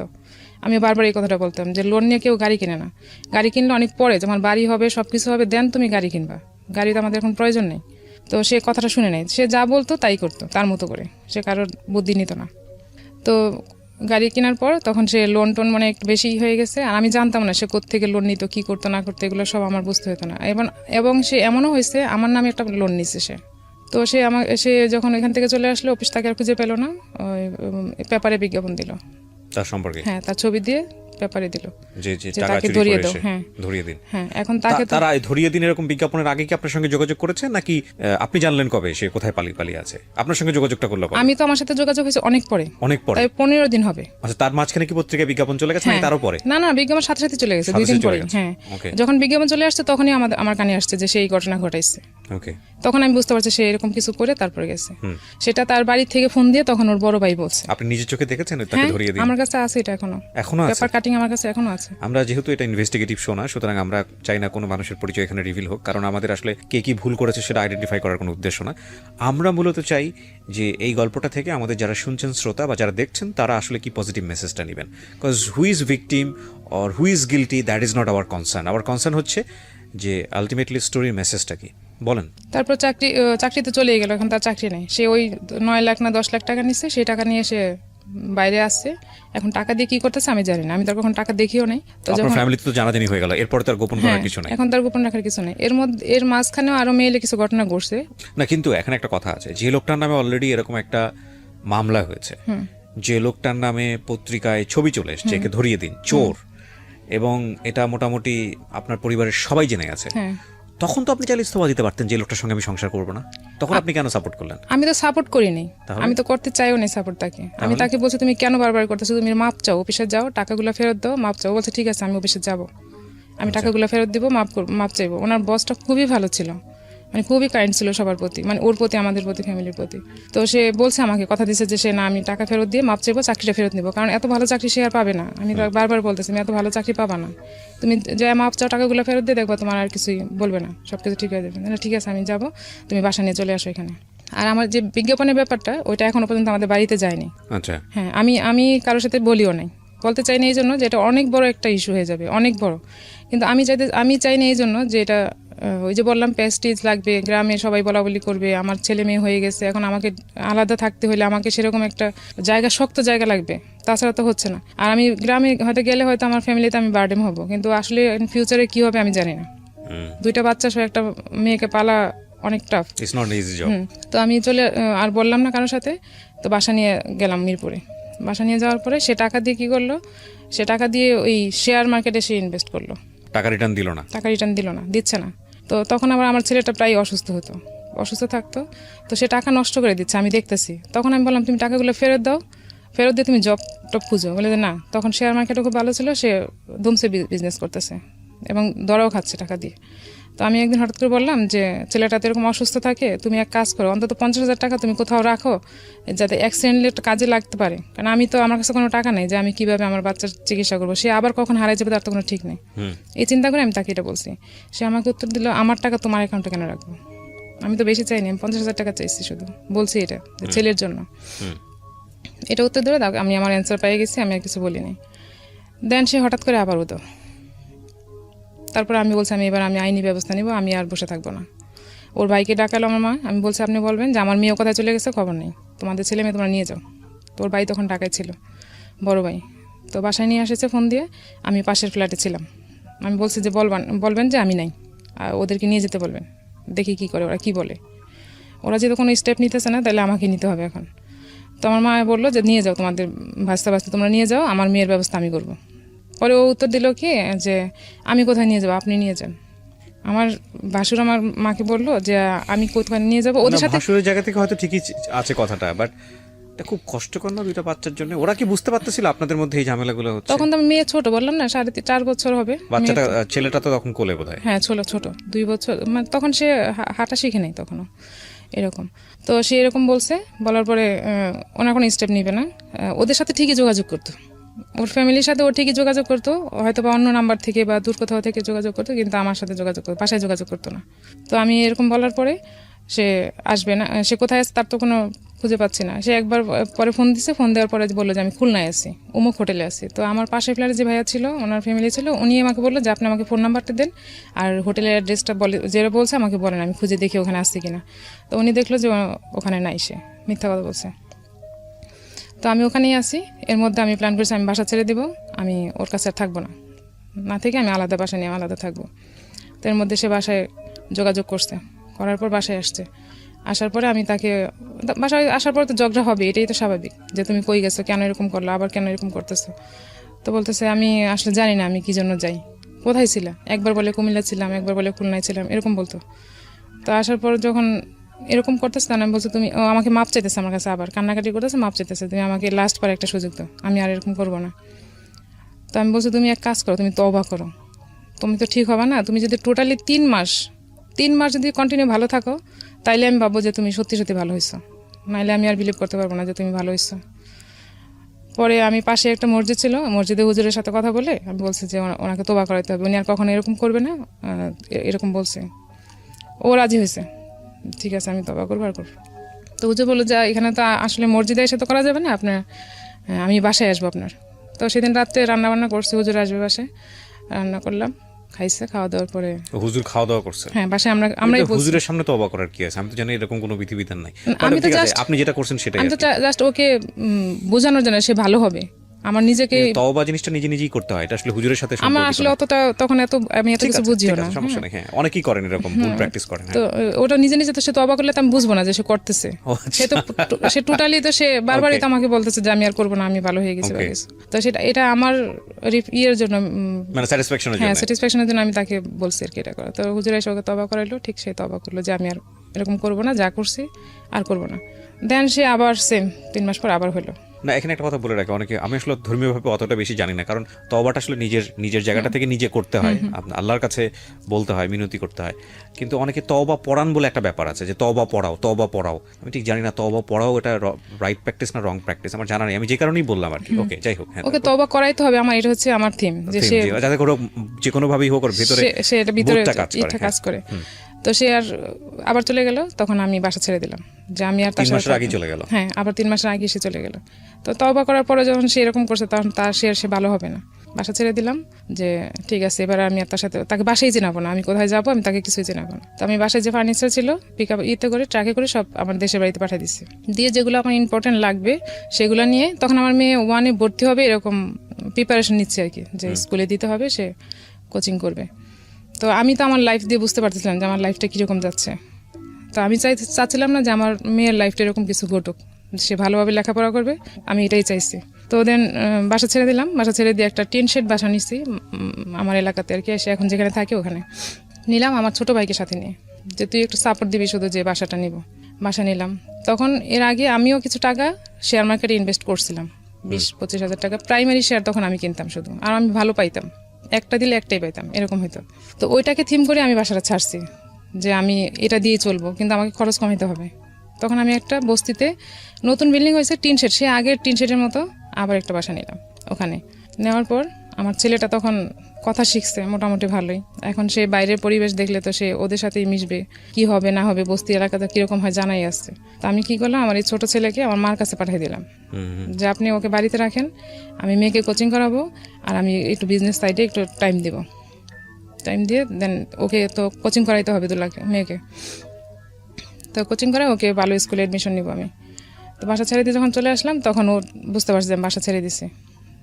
তখন বাসা ছেড়ে দেওয়ারও 15 দিন পর দেন সে আবার যখন মেয়ে ভর্তি, এর মধ্যে আমি মেয়ে ভর্তি করলাম, তার কোনো স্টেপ ছিল না এখানে মেয়ে ভর্তি করার ব্যাপারে, আমি সব যুদ্ধ করে আমি তাকে ভর্তি করালাম ভালো স্কুলে চান্স পাইছে, আমি ভর্তি করে দিছি। তো এর মধ্যে সে মাপ চেয়ে আসলো একবার, আইসা সে আবার বাইরে জব করে, তার অফিসের অ্যাড্রেস আমি জানি না, কিছুই জানি না। এরকম করতে করতে সে বাইরে থাকতে পছন্দ করতেছে, আমি দেখতেছি। তখন আমি ওরে বলতাম, ও বাসায় আসলেও বেডরুম শেয়ার করতো না, সে আলাদা রুমে ঘুমাইতো সবসময়। তখন আমি ওরে বলছি যে তুমি আলাদা থাকো, এটা আমি কিছু বলতাম না, জাস্ট আমি তার একটা ফোন দেখতাম যে সে রাতে কথা বলে, সেই জন্য আমার সাথে সে রাতে থাকতো না, যে রাতে আলাদা থাকতে তার সুবিধা হয়, কারণ আমি তো ফোনগুলো দেখি। তো একদিন ফোন নাম্বার একটা পাইছি, একটা ছেলের নাম্বার দিয়ে সেভ করে রাখছে। তো ওই নাম্বারটা আমি জাস্ট ফোন দিচ্ছি ওর মোবাইল থেকে, কথা বলিনি, শোনার জন্য যেটাকে আসলে ছেলের নাম্বার না মেয়ের নাম্বার। তখন দেখলাম ওর পাশ থেকে মেয়ে, তার আমি লাইনটা কেটে দিচ্ছি। তো কেটে দেওয়ার পর আমি আর ওরা কিছু বলি নাই। বলার পর সে চলে গেল বাসা থেকে, জবের উসিলা দিয়ে সে বাইরে, যে সপ্তাহে একবার আসে কিংবা 15 দিনে একবার আসে এরকম। তো যাওয়ার পর বাসা যখন নিয়ে নিছে, বাইরে ছিল, তখন আমি বাসায় একা। তখন আমি ওরে বললাম যে তোমার বাসায় অফিসের অ্যাড্রেস দাও আমাকে। অফিসের অ্যাড্রেস তুমি কী করবা, তোমার আসা লাগবে না, আমি আসবো, এরকম। তো সে মাঝখানে আবার আদম ব্যবসা করতে গেছে, বারবার নিষেধ করার পরেও সে গেছে, যে ওখানে একটা লোকের সাথে ঝামেলা হয়েছে অনেক, যার কারণে সে বাসার বাইরে থাকতো বেশিরভাগ সময়। আর আমার পাশের ফ্ল্যাট থেকেও সে টাকা নিছিল। এখন আমাকে একদিন এসে বলতেছে বাসা ছেড়ে দাও। পরে আমি বলছে বাসা কেন ছাড়বো, ওরা টাকা পাবে, তুমি ওদের টাকা দিবে না, এখন তুমি থাকবে না, আমি বাসা ছেড়ে গেলে তো ওরা আমাকে এখানে হ্যারাসমেন্ট করবে, ওরা প্রতিদিন তোমার কথা জিজ্ঞেস করে টাকা দেওয়া লাগবে, তাহলে আমি কিভাবে দিব টাকা, কিংবা আমি কি করবো, ওরা আমাকে আটকাবে না যাওয়ার সময় যে টাকা দিয়ে যান, তা আমি কিভাবে কি বলবো। পরে বলছে না কিছু হবে না, তুমি বাসা ছেড়ে দাও। বলছে না, তোমার সাথে আমি বাসা ছেড়ে আর কোথাও যাবো না, কারণ মেয়ে অলরেডি অ্যাডমিশন হয়ে গেছে স্কুলে, ক্লাস 3-তে, তখন সে উঠছে কেবল। তো সেদিন আমি বাসা ছাড়বো না বলে সে আমাকে মারতে গেছে, আমার মা ছিল বাসায়, মারতে গেছে আমাকে, মারে নাই যদিও, কিন্তু মারতে গেছিল। তো সে বলছে যে ঠিক আছে, আমি আর কোনো খরচ টরচ দিব না তোমাকে, আমার সাথে যদি না যাও তাহলে আমি বাসায় খরচ দিব না। সে তার দুর্বল পয়েন্ট ছিল এটা আমার, যে আমি একা চলতে পারবো না, তার কাছে আমি যাবোই আবার। তো আমি আর যাইনি। অনেক দিন পর সে আমার মোবাইলে একটা ফোন আসছে, ফোন আসার পরে আমাকে অনেকবার ফোন দিচ্ছে, আমি বাসায় ছিলাম না। তো ওই ফোনটা যখন আমি বাসায় আসছে আবার আসছে, আসলে একটা মহিলা কণ্ঠ আমাকে বলতেছে আপনার হাজব্যান্ড কোথায়। আচ্ছা আমার হাজব্যান্ড কোথায় ওটা আমি কীভাবে বলবো, আপনার কি দরকার, আপনি কে। পরে বলতেছে আপনার হাজব্যান্ড আমার জিনিসপত্র নিয়ে সব পালাইছে, আমার না সরি আমার বান্ধবীর, এরকম হয়েছে, ওনাকে দরকার। পরে আমি বলছি আপনার বান্ধবীর সাথে কী রিলেশন, যে সে আপনার বেডরুম থেকে যে আপনার জিনিসপত্র নিয়ে আপনার টাকা পয়সা নিয়ে সে চলে গেছে, ওটার তো অবশ্যই রিজন আছে। আমার বেডরুমে কেউ আসতে হলে তো আমার সেরকম রিলেশন থাকা লাগবে, তাছাড়া তো একটা ছেলে মানুষ আপনার বেডরুমে যেতে পারবে না। পরে বলতেছে না ওর সাথে ভালো সম্পর্ক ছিল, সে এরকম টাকা পয়সা নিয়ে হঠাৎ করে এসে চলে গেছে, তাকে আর খুঁজে পাওয়া যাচ্ছে না। পরে আমি যখন এটাকে আর বেশি প্রশ্রয় দিচ্ছি না, যে আপনি রিয়েল কথা বলেন তাইলে আমি বলতে পারবো, আর আমার সাথে ওর সাথে যোগাযোগ নেই, অ্যাকচুয়ালি এর সাথে আমার যোগাযোগ ছিল না, টোটালি যোগাযোগ ছিল না। তারপর সে আমাকে বলতেছে, মহিলাটা আমাকে বলতেছে যে ওনার বাসার অ্যাড্রেস দেন, বাড়ির অ্যাড্রেস দেন। বলছে বাড়ির অ্যাড্রেস আমি দিব কেন, আপনার সাথে রিলেশনকে আগে আমাকে বলেন, দেন আমি আপনাকে চিন্তা করবো যে দিব কিনা। পরে সে বলে না এক পর্যায়ে বাধ্য হয়েছে বলতে যে আমার সাথে এরকম আমার বান্ধবীর সাথে ওনার বিয়ে হয়েছে। হোয়াট? হ্যাঁ বলতেছে আমার বান্ধবীর সাথে ওনার বিয়ে হয়েছে, বিয়ে হওয়ার পরে উনি এরকম জিনিসপত্র নিয়ে পালাই গেছে ওনার রুমের থেকে। ওকে, উনি জব করতো, বলতেছে আমার বান্ধবী জব করে অফিসে গেছে, ওর ঘরে জিনিসপত্র যা ছিল, অলংকার ছিল, টাকা পয়সা ছিল, সেগুলো নিয়ে চলে গেছে। তো আমি বলছি এটা তো আমার দেখার বিষয় না, বিয়ে তো আপনারা করছেন, এখন অ্যাড্রেস আপনারা খুঁজে বের করেন, আমি এই ব্যাপারে কিছু বলবো না। তখন আমি এটা স্বীকার, আমি বিয়ে করছেন যে এটার কি প্রুফ আছে, আমাকে প্রুফ দেখাইতে হবে। আর প্রুফটা আমি এই জন্য চাইছি আমি সবাইকে যাতে দেখাইতে পারে যে সে আসলে কি পর্যায়ে যাইতে পারে। তখন সে অস্বীকার করবে তা না হলে, তো সে কাবিননামাটা নিয়ে আমার সাথে দেখা করতে আসছে। সত্যি সত্যি বিয়ে করেছে? সত্যি সত্যি বিয়ে করছে, সে আমাকে কাবিননামাটা নিয়ে ওই মহিলা আমার সাথে দেখা করতে আসছে। না কিন্তু এখানে কথা আছে, যেহেতু আপনার ঠিকানা তারা পেয়েছে, তার মানে তার আমার ঠিকানা পায়নি, আমার ফোন নাম্বার ঠিক আছে, কিন্তু ওরা কি জানতো যে ওনার আগে একটা বউ আছে, জেনে শুনেই বিয়ে করেছে? হ্যাঁ জানতো, কিন্তু সে নাকি বলছে, মহিলা আমাকে বললো, সে নাকি বলছে যে আমার বউর সাথে ডিভোর্স হয়ে গেছে আর বাচ্চারা ওখানে থাকে, আমি সব খরচ টরচ দিই। হ্যাঁ, আর আমাকে ও বলছে যে তাহলে ফ্যামিলি অ্যাড্রেস দাও, মহিলা বলছে, আর ও বলছে যে না বাসা থেকে আমার ত্যায্য করা হয়েছে, বাড়ি থেকে আমাকে ত্যায্য করা হয়েছে, এখন ওরা কোনো টাকা পয়সা, ওদের সাথে আমার কোনো রিলেশন নেই। তো মহিলাটা একটু বয়স হয়ে গেছিল মোটামুটি, যার জন্য মহিলা ওকে হয়তো কোনো রিজন ছাড়াই বিয়ে করছে। আপনারা যারা শুনছেন তারা একটা জিনিস খেয়াল করবেন যে এগুলো বাড়তেই থাকবে, একের পর এক বাড়তে বাড়তে বাড়তে বাড়তে বাড়তে বাড়তে that goes actually infinity level. মানে আমি বলছি এই কারণেই যে আসলে where you should stop yourself, cause আপনি একটা মানুষের সাথে যদি মনে করেন যে না এর যে টেন্ডেন্সি, তাহলে একে দিয়ে আসলে ভবিষ্যতে করা সম্ভব না, ভবিষ্যতে আসলে টেনে নিয়ে যাওয়া সম্ভব না, তাহলে শুভস্য শীঘ্রম বলে একটা ব্যাপার আছে, যত দেরি করবেন তত বেশি লস। কিন্তু এই যে বললাম যে স্যাক্রিফাইসের লেভেলটাও যদি আপনি অনেক সময় এক্সিড করে ফেলেন, যে স্যাক্রিফাইস তো একটা লিমিট আছে, সেই লিমিটটা যদি আপনি এক্সিড করে ফেলেন তাহলে পুরো লাইফ লং কি আপনি স্যাক্রিফাইস করবেন? পুরো লাইফ লং আপনি কি এটা মেনে নেবেন? একটা কথা আছে, অন্যায় যে করে এবং অন্যায় যে সহ্য করে দুজনেই সমান অপরাধী। তো সেই জায়গাটা থেকে একবার ভুল ভুল, দুইবার ভুল ভুল, এটা গুণীজনেরা বলেন। 3বার ভুল কিন্তু ভুল না, 3বারের ভুল হচ্ছে অপরাধ। উনি যে ইয়েটা বলেছে এখানে 12 বারের মতো বাসা থেকে পালিয়ে যাচ্ছে, আবার টাকা পয়সা চুরি, ব্যাংক, মানে আমি জানি না যে প্রতিষ্ঠানে কাজ করতো সেখান থেকে সে টাকা চুরি করেছে, সেটা পেপারে বিজ্ঞপ্তি আসছে, তারপরেও ওই লোকটার সঙ্গে থাকতে হবে, মানে দ্যাট ইজ কোয়াইট অ্যাবসার্ড। এবং ওই জায়গাটা থেকে কিন্তু আমার যেটা মনে হয় যে ভাঙনটা নিশ্চিত, কিন্তু ভাঙন যদি ভাঙতেই হয় তাহলে এত লেট কেন? প্রমাণ তো অনেক পাওয়াই গিয়েছে, তাহলে আগে কেন সিদ্ধান্ত না? এত লেট কেন হচ্ছে? হ্যাঁ, এখানে একটা বড় কজ হয়ে দেখা দিয়েছে সন্তানদের ভবিষ্যৎ কী হবে, তারা বাবা মা বলে একসাথে পাচ্ছে না, তাদের একটা ফিউচারের ব্যাপার আছে। কিন্তু এটাই যদি কজ হয় তাহলে আপনি কতক্ষণ পর্যন্ত স্যাক্রিফাইস করতে পারবেন? কতক্ষণ পর্যন্ত পারবেন? আসলে পারা যায় না। আজকের এই গল্পটা আমাদেরকে সেই জায়গাটায় নিয়ে দাঁড় করাবে। দেন ওই মহিলাটা যখন আমার সাথে যোগাযোগ করলো, আমি তাকে এরকম তো বললাম, কাগজপত্রগুলো সব নিলাম।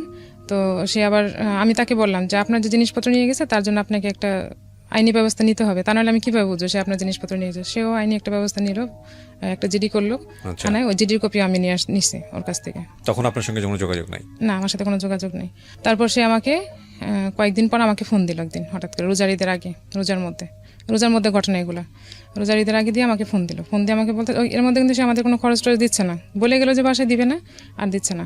তো আমাকে হঠাৎ করে বলতেছে যে বাচ্চাদের কিছু কিনে দিই, তুমি যদি কিছু মনে না করো।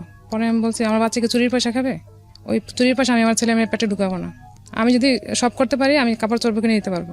তখন সে চুরি মানে ও আকাশ থেকে পড়ছে যে ওই মহিলা আমার সাথে যোগাযোগ করছে, ইভেন আমি সবকিছু জেনে গেছি। ওর ধারণা ছিল আমি কিছু জানবো না বা আমি জানতে পারি না। তো মহিলা তোর হন নিয়ে খুঁজতেছে, কারণ ওর তো ঠিকানা সবকিছু ভুল, নাম ঠিকানা ভুয়া, সবকিছু ভুয়া ছিল ওই কাবির নামায়। তো আর খুঁজে পাচ্ছে না। তো আমি ওর অ্যাড্রেস দিই নি ওকে, যে ওদের ব্যাপার ওরা বুঝুক, আমার এগুলোতে যাওয়ার কোনো দরকার নেই, আমি যেহেতু যাই নাই, বাস ওরা যা করে করুক। তো মহিলা বারবার আমাকে ফোন দিয়ে বলতো, কান্নাকাটি করতো, আমি এখন কি করবো। আমি জানি না আপনি কি করবেন, কারণ আপনি যখন জানছেন তার বিয়ে হয়েছে, তার ছেলে মেয়ে আছে, অবশ্যই আপনার খোঁজ নেওয়া উচিত ছিল। আপনি যেখানে ভুল করছেন এখানে আমি আপনাকে শুধরানোর মতো কোনো সুযোগ করতে পারবো না, আপনার টাপ আপনি বুঝবেন। তো সে আমাকে বলতেছে যে এরকম, আমার সাথেও তো আমার হাজবেন্ড যোগাযোগ করে পারতেছে না, কারণ আমি তো আর ওকে বলে দিছি যে তোমার লেভেল ক্রস, আমি আর পারবো না। ইন দ্য মিনটাইম আপনি কি ফ্যামিলিতে জানাচ্ছিলেন যে এগুলো হচ্ছে? হ্যাঁ, এগুলো জানাচ্ছি। তখন মোটামুটি সবকিছু জানিয়েছেন? তখন জানাচ্ছি কি, তখন আমার বড় ভাই বাইরে থাকে, তখন আমি ভাইয়াকে কিছু বলিনি। তারপর ফ্যামিলি থেকে কি বলতেছিল? ফ্যামিলি থেকে তো কি করবে, এখন তো কিছু করার নাই, বলতেছে না কিছু এই জন্যই, কারণ ওদের ফ্যামিলি কোনো স্টেপ নিচ্ছে না, ওকে খুঁজে পাওয়া যায় না। সবচেয়ে বড় কথা হয়েছে ওকে খুঁজেই পাওয়া যায় না, ও উদাও থাকে। আমরা একটা আইনি ব্যবস্থা নিব, তারে খুঁজে পাওয়া যায় না, তার কোনো অ্যাড্রেস আমরা পাই না, হদিস পাই না, এখনো পর্যন্ত জানি না যে কোথায় থাকে। তো এরকম যাওয়ার পর আমি যখন বলছি তখন তো সে বুঝে গেছে যে আমি আর তার সাথে কন্টিনিউ করবো না। আমি বলছি যে তোমার লেভেল ছিল একটা বিয়ে করা। ইভেন সে লাস্ট যখন বাসা থেকে যায় তখন সে আমার সাথে দাঁড়া বলতেছিল যে আমিও এখনো কিছু করলে অনেক ভালো কিছু করতে পারি, সে এটা বুঝাইতে যাচ্ছে। তখন আমি বলছি যে হ্যাঁ, তুমি তো তোমাকে যাচাই করছো মার্কেটে, আমি তো আমাকে যাচাই করি নাই। তো ঠিক আছে, তুমি যদি ভালো কিছু পাও দেন করতে পারো, আমার থেকে কোনো তোমার বাধা নেই। এই একটা লেভেলে তো বাকি আছে, ওইটাও করতে পারো, কোনো সমস্যা নেই। তখন সে বাসা থেকে চলে গেল।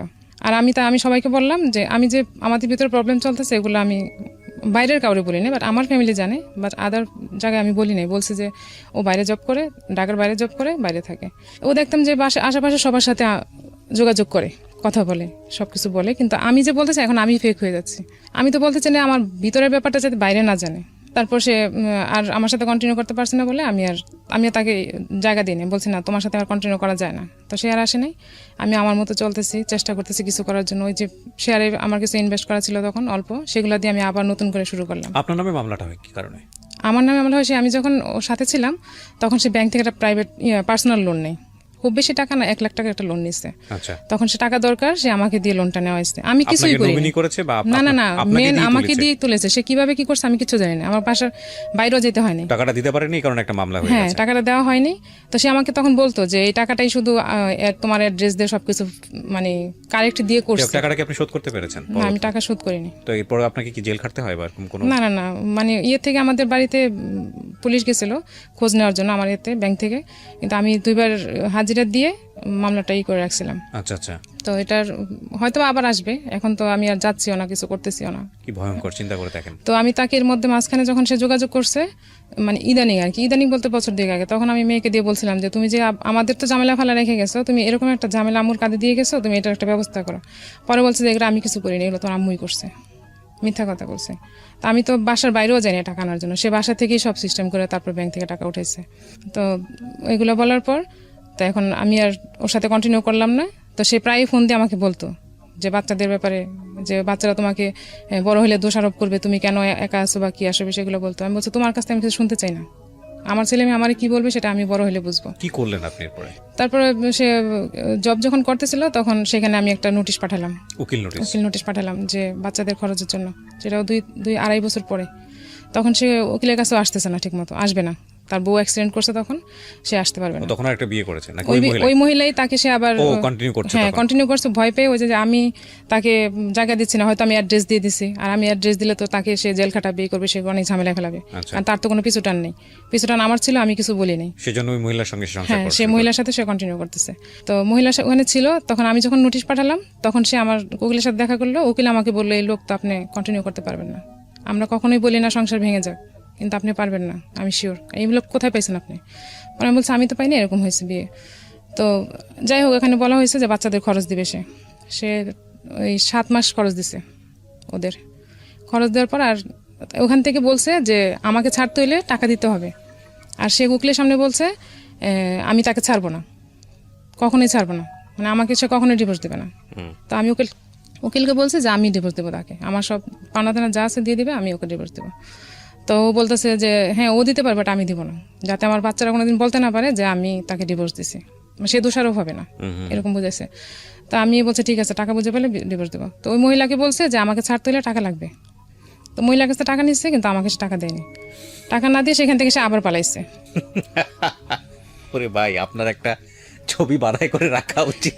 আপনি একটা জিনিস, আই ডোন্ট নো কোন একটা ছবি দেখেছিলাম, ছবিটার নাম catch me if you can, আর catch me if you can, আপনারা যদি দেখে থাকেন, সম্ভবত লিওনার্দো ক্যাপ্রিও অভিনয় করেছিল। আমি তো মনে করি যে আপনি হচ্ছেন বাংলার লিওনার্দো ক্যাপ্রিও। ওরে বাবা, জিনিস না, এটা তো মানুষ না, জিনিস একটা পুরা। বলেন। তারপর ওখান থেকে যখন পালাই গেছে, ওকে নাকি মেল দিয়ে গেছে যে আমাকে খুঁজো না, আমাকে খুঁজে পাবা না। তো মহিলা আবার আমাকে ফোন দিছে।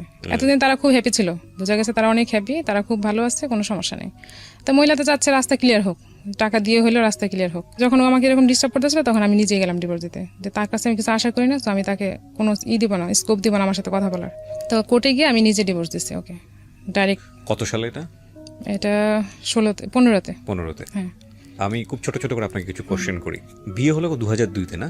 2002-এ 15-তে ডিভোর্স দিলেন, অন অ্যান্ড অফ 13 বছর, সন্তানদের জন্য এতদিন আটকে রেখেছিলেন। তো কি হলো, লাভটা কি হলো? কিছুই না, তবে এখন আমার বাচ্চারা আমার সাথে আছে, সেটা আমি জানি, এটাই আমার। আপনার বাচ্চারা সাথে আছে এবং আপনি একটা বুটিক করেন এখন, আমি যতদূর জানি, নিজের পায়ে নিজে দাঁড়িয়েছেন, বাচ্চাদেরকে সাপোর্ট দিচ্ছেন, সংসার চালাচ্ছেন, এবং আপনি বলছেন আপনি আগের তুলনায় আলহামদুলিল্লাহ ভালো আছেন।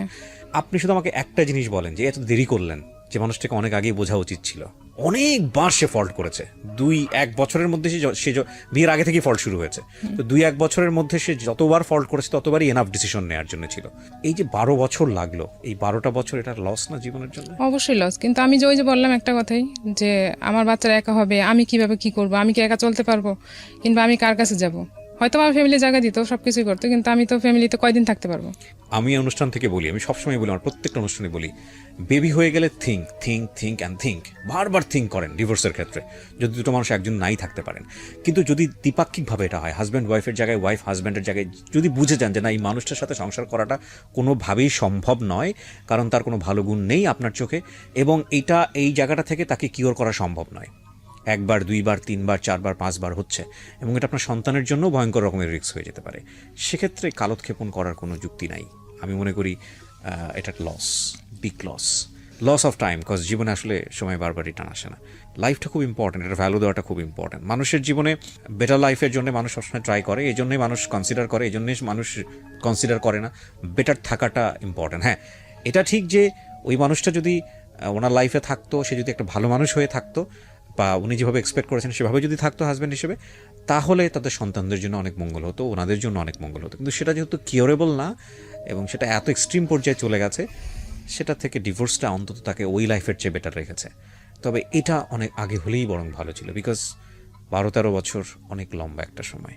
বাট আমি আবারও বলছি, আমাদের এই অনুষ্ঠানের উদ্দেশ্য আপনাকে ইন্সপায়ার করা না এইসব কাজে, কিন্তু যদি আপনি বুঝতে পারেন যে দিস ইজ ফেয়ার এনাফ, তাহলে এ সময় কেন কালক্ষেপণ করবেন? এটা একটা প্রশ্ন, এটা একটা লেসন। তো সন্তানটা মিস করে না তার বাবাকে? সেটা তো আমাকে তারা খোলাখুলি বলে না, কিংবা মেয়েটা খুব একটা পছন্দ করে না তাকে, তার কথাবার্তা আচার আচরণ সে পছন্দ করে না। ওদের সঙ্গে কথা হয় এখন? না, এখন কথা হয় না। মাঝখানে যখন সে আরেকটা জবে ছিল, তখন ওখান থেকে এখানে একটা ছিল, গল্প ছিল, আমি বুঝতে পারছি গল্প গেলেই আর আলটিমেটলি এরকমই একটা গল্প হবে। মাঝখানে সে কিছুদিন সে সবকিছু কমপ্লিট করার পর, তার সবকিছু যখন কমপ্লিট করছে, বাড়ি করছে, জায়গাটাকে করছে, তখন সে তার বাবা নাকি বলছে তোমার ছেলে মেয়ের এবার খোঁজ নাও। আপনি যে 2015 সাল থেকে সিঙ্গেল মাদার হিসেবে ফাইট করছেন, আপনি কখনো সেকেন্ড থট দেননি যে আপনার আরেকটা বিয়ে শাদী করা উচিত, নতুন জীবনে আসলে এভাবে চিন্তা ভাবনা করা হয়নি। হয়নি এই জন্য, কারণ আমার ছেলে মেয়েকে সে কিভাবে নিবে? আসলে কি সে ভালোভাবে নিবে? আমাকে 3 জনকে একরকম দেখতে হবে, পারবে? এরকম ভালো মানুষ পাওয়াটা তো অনেক কঠিন এখন। আপনার রাইট নাও এজ কত? 35-6 এরকম হবে। আপনি কাউকে লাভ করতেন বিয়ের আগে? না, আমি তো সুযোগই পাইনি। আপনাকে কি বললাম? দেখেন কি অদ্ভুত একটা জীবন। 35-36 বছরের একটা মানুষ, সে সুযোগের আগেই এক নতুন জীবনে চলে গেল। প্রত্যেকটা মেয়ের জীবনে একটা ড্রিম থাকে, তার স্বপ্ন থাকে, একটা স্বপ্নের পুরুষ থাকে, তার হাজবেন্ডকে নিয়ে সে যে চিন্তা করে, সে জায়গায় সে পায়নি। 12-13 বছর ফাইট করেছে একটা আননোন ওয়ার্ল্ডের সঙ্গে। এই সময় দুটো বাচ্চা চলে এসছে, 35-36 বছর বয়স, কোনো কিছু বুঝে ওঠার আগেই সব কিছু শেষ হয়ে গেল, বাচ্চারা তার কাঁধে, এবং এই বাচ্চারা নিয়ে সে ফাইট করছে। এই ভদ্রমহিলাকে যদি আমি জিজ্ঞেস করি 2015 থেকে 2019 পর্যন্ত সোসাইটির কাছ থেকে কতটা ঘাত প্রতিঘাত সহ্য করেছেন, একা মা হিসেবে ফাইট করতে গিয়ে কোন কোন জায়গা থেকে আপনাকে বিভিন্ন রকমের বাজে সিচুয়েশনের মুখোমুখি হতে হয়েছে, আমি definitely sure it has another story, এবং সেটা অনেক বড় একটা গল্প হয়তো বা, সে গল্পে নাই বা গেলাম। এই জন্যই প্রত্যেকটা মোমেন্টে ডু রেসপেক্ট গার্লস, কজ তাদের স্যাক্রিফাইসটা অনেক বড়, হিউজ। সো রেসপেক্ট করেন। আমরা তো সবাই মায়ের পেট থেকে এসেছি, মাকে যেভাবে সম্মান করতে হয়, সে প্রত্যেকটা নারীর মধ্যেই নারী সত্তাটা আছে, মা সত্তাটা আছে। সেই জায়গা থেকে উই শুড রেসপেক্ট দেম। হ্যাঁ, বিকজ এই 35-36 বছরের একটা ছেলে যদি হতো, 90% ক্ষেত্রেই হয়তো বা সে তার সংসার নিয়ে চিন্তা করতো। সেটা কিছু কিছু মানুষ ব্যতিক্রম, সেটা অন্য জিনিস। ডেফিনেটলি একটা ছেলে হয়তো আরেকটা বিয়ে শাদী করে ফেলতো, কিন্তু একটা মেয়ে এটা খুব কঠিন করে না, যে তা না, একটা মেয়ে আসলে খুব কঠিন এভাবে চিন্তা করে, এবং যে কারণেই হয়তো এই মহিলার রেস্ট অফ দ্য লাইফ হয়তো এভাবেই কাটবে। তারপর আরেকটা জীবন, সন্তানরা, ছেলেটা তাকে কতটুকু দিল, মেয়েটা তাকে কতটুকু দিতে পারলো, সেখানেও হয়তো একটা হাহাকার থাকে।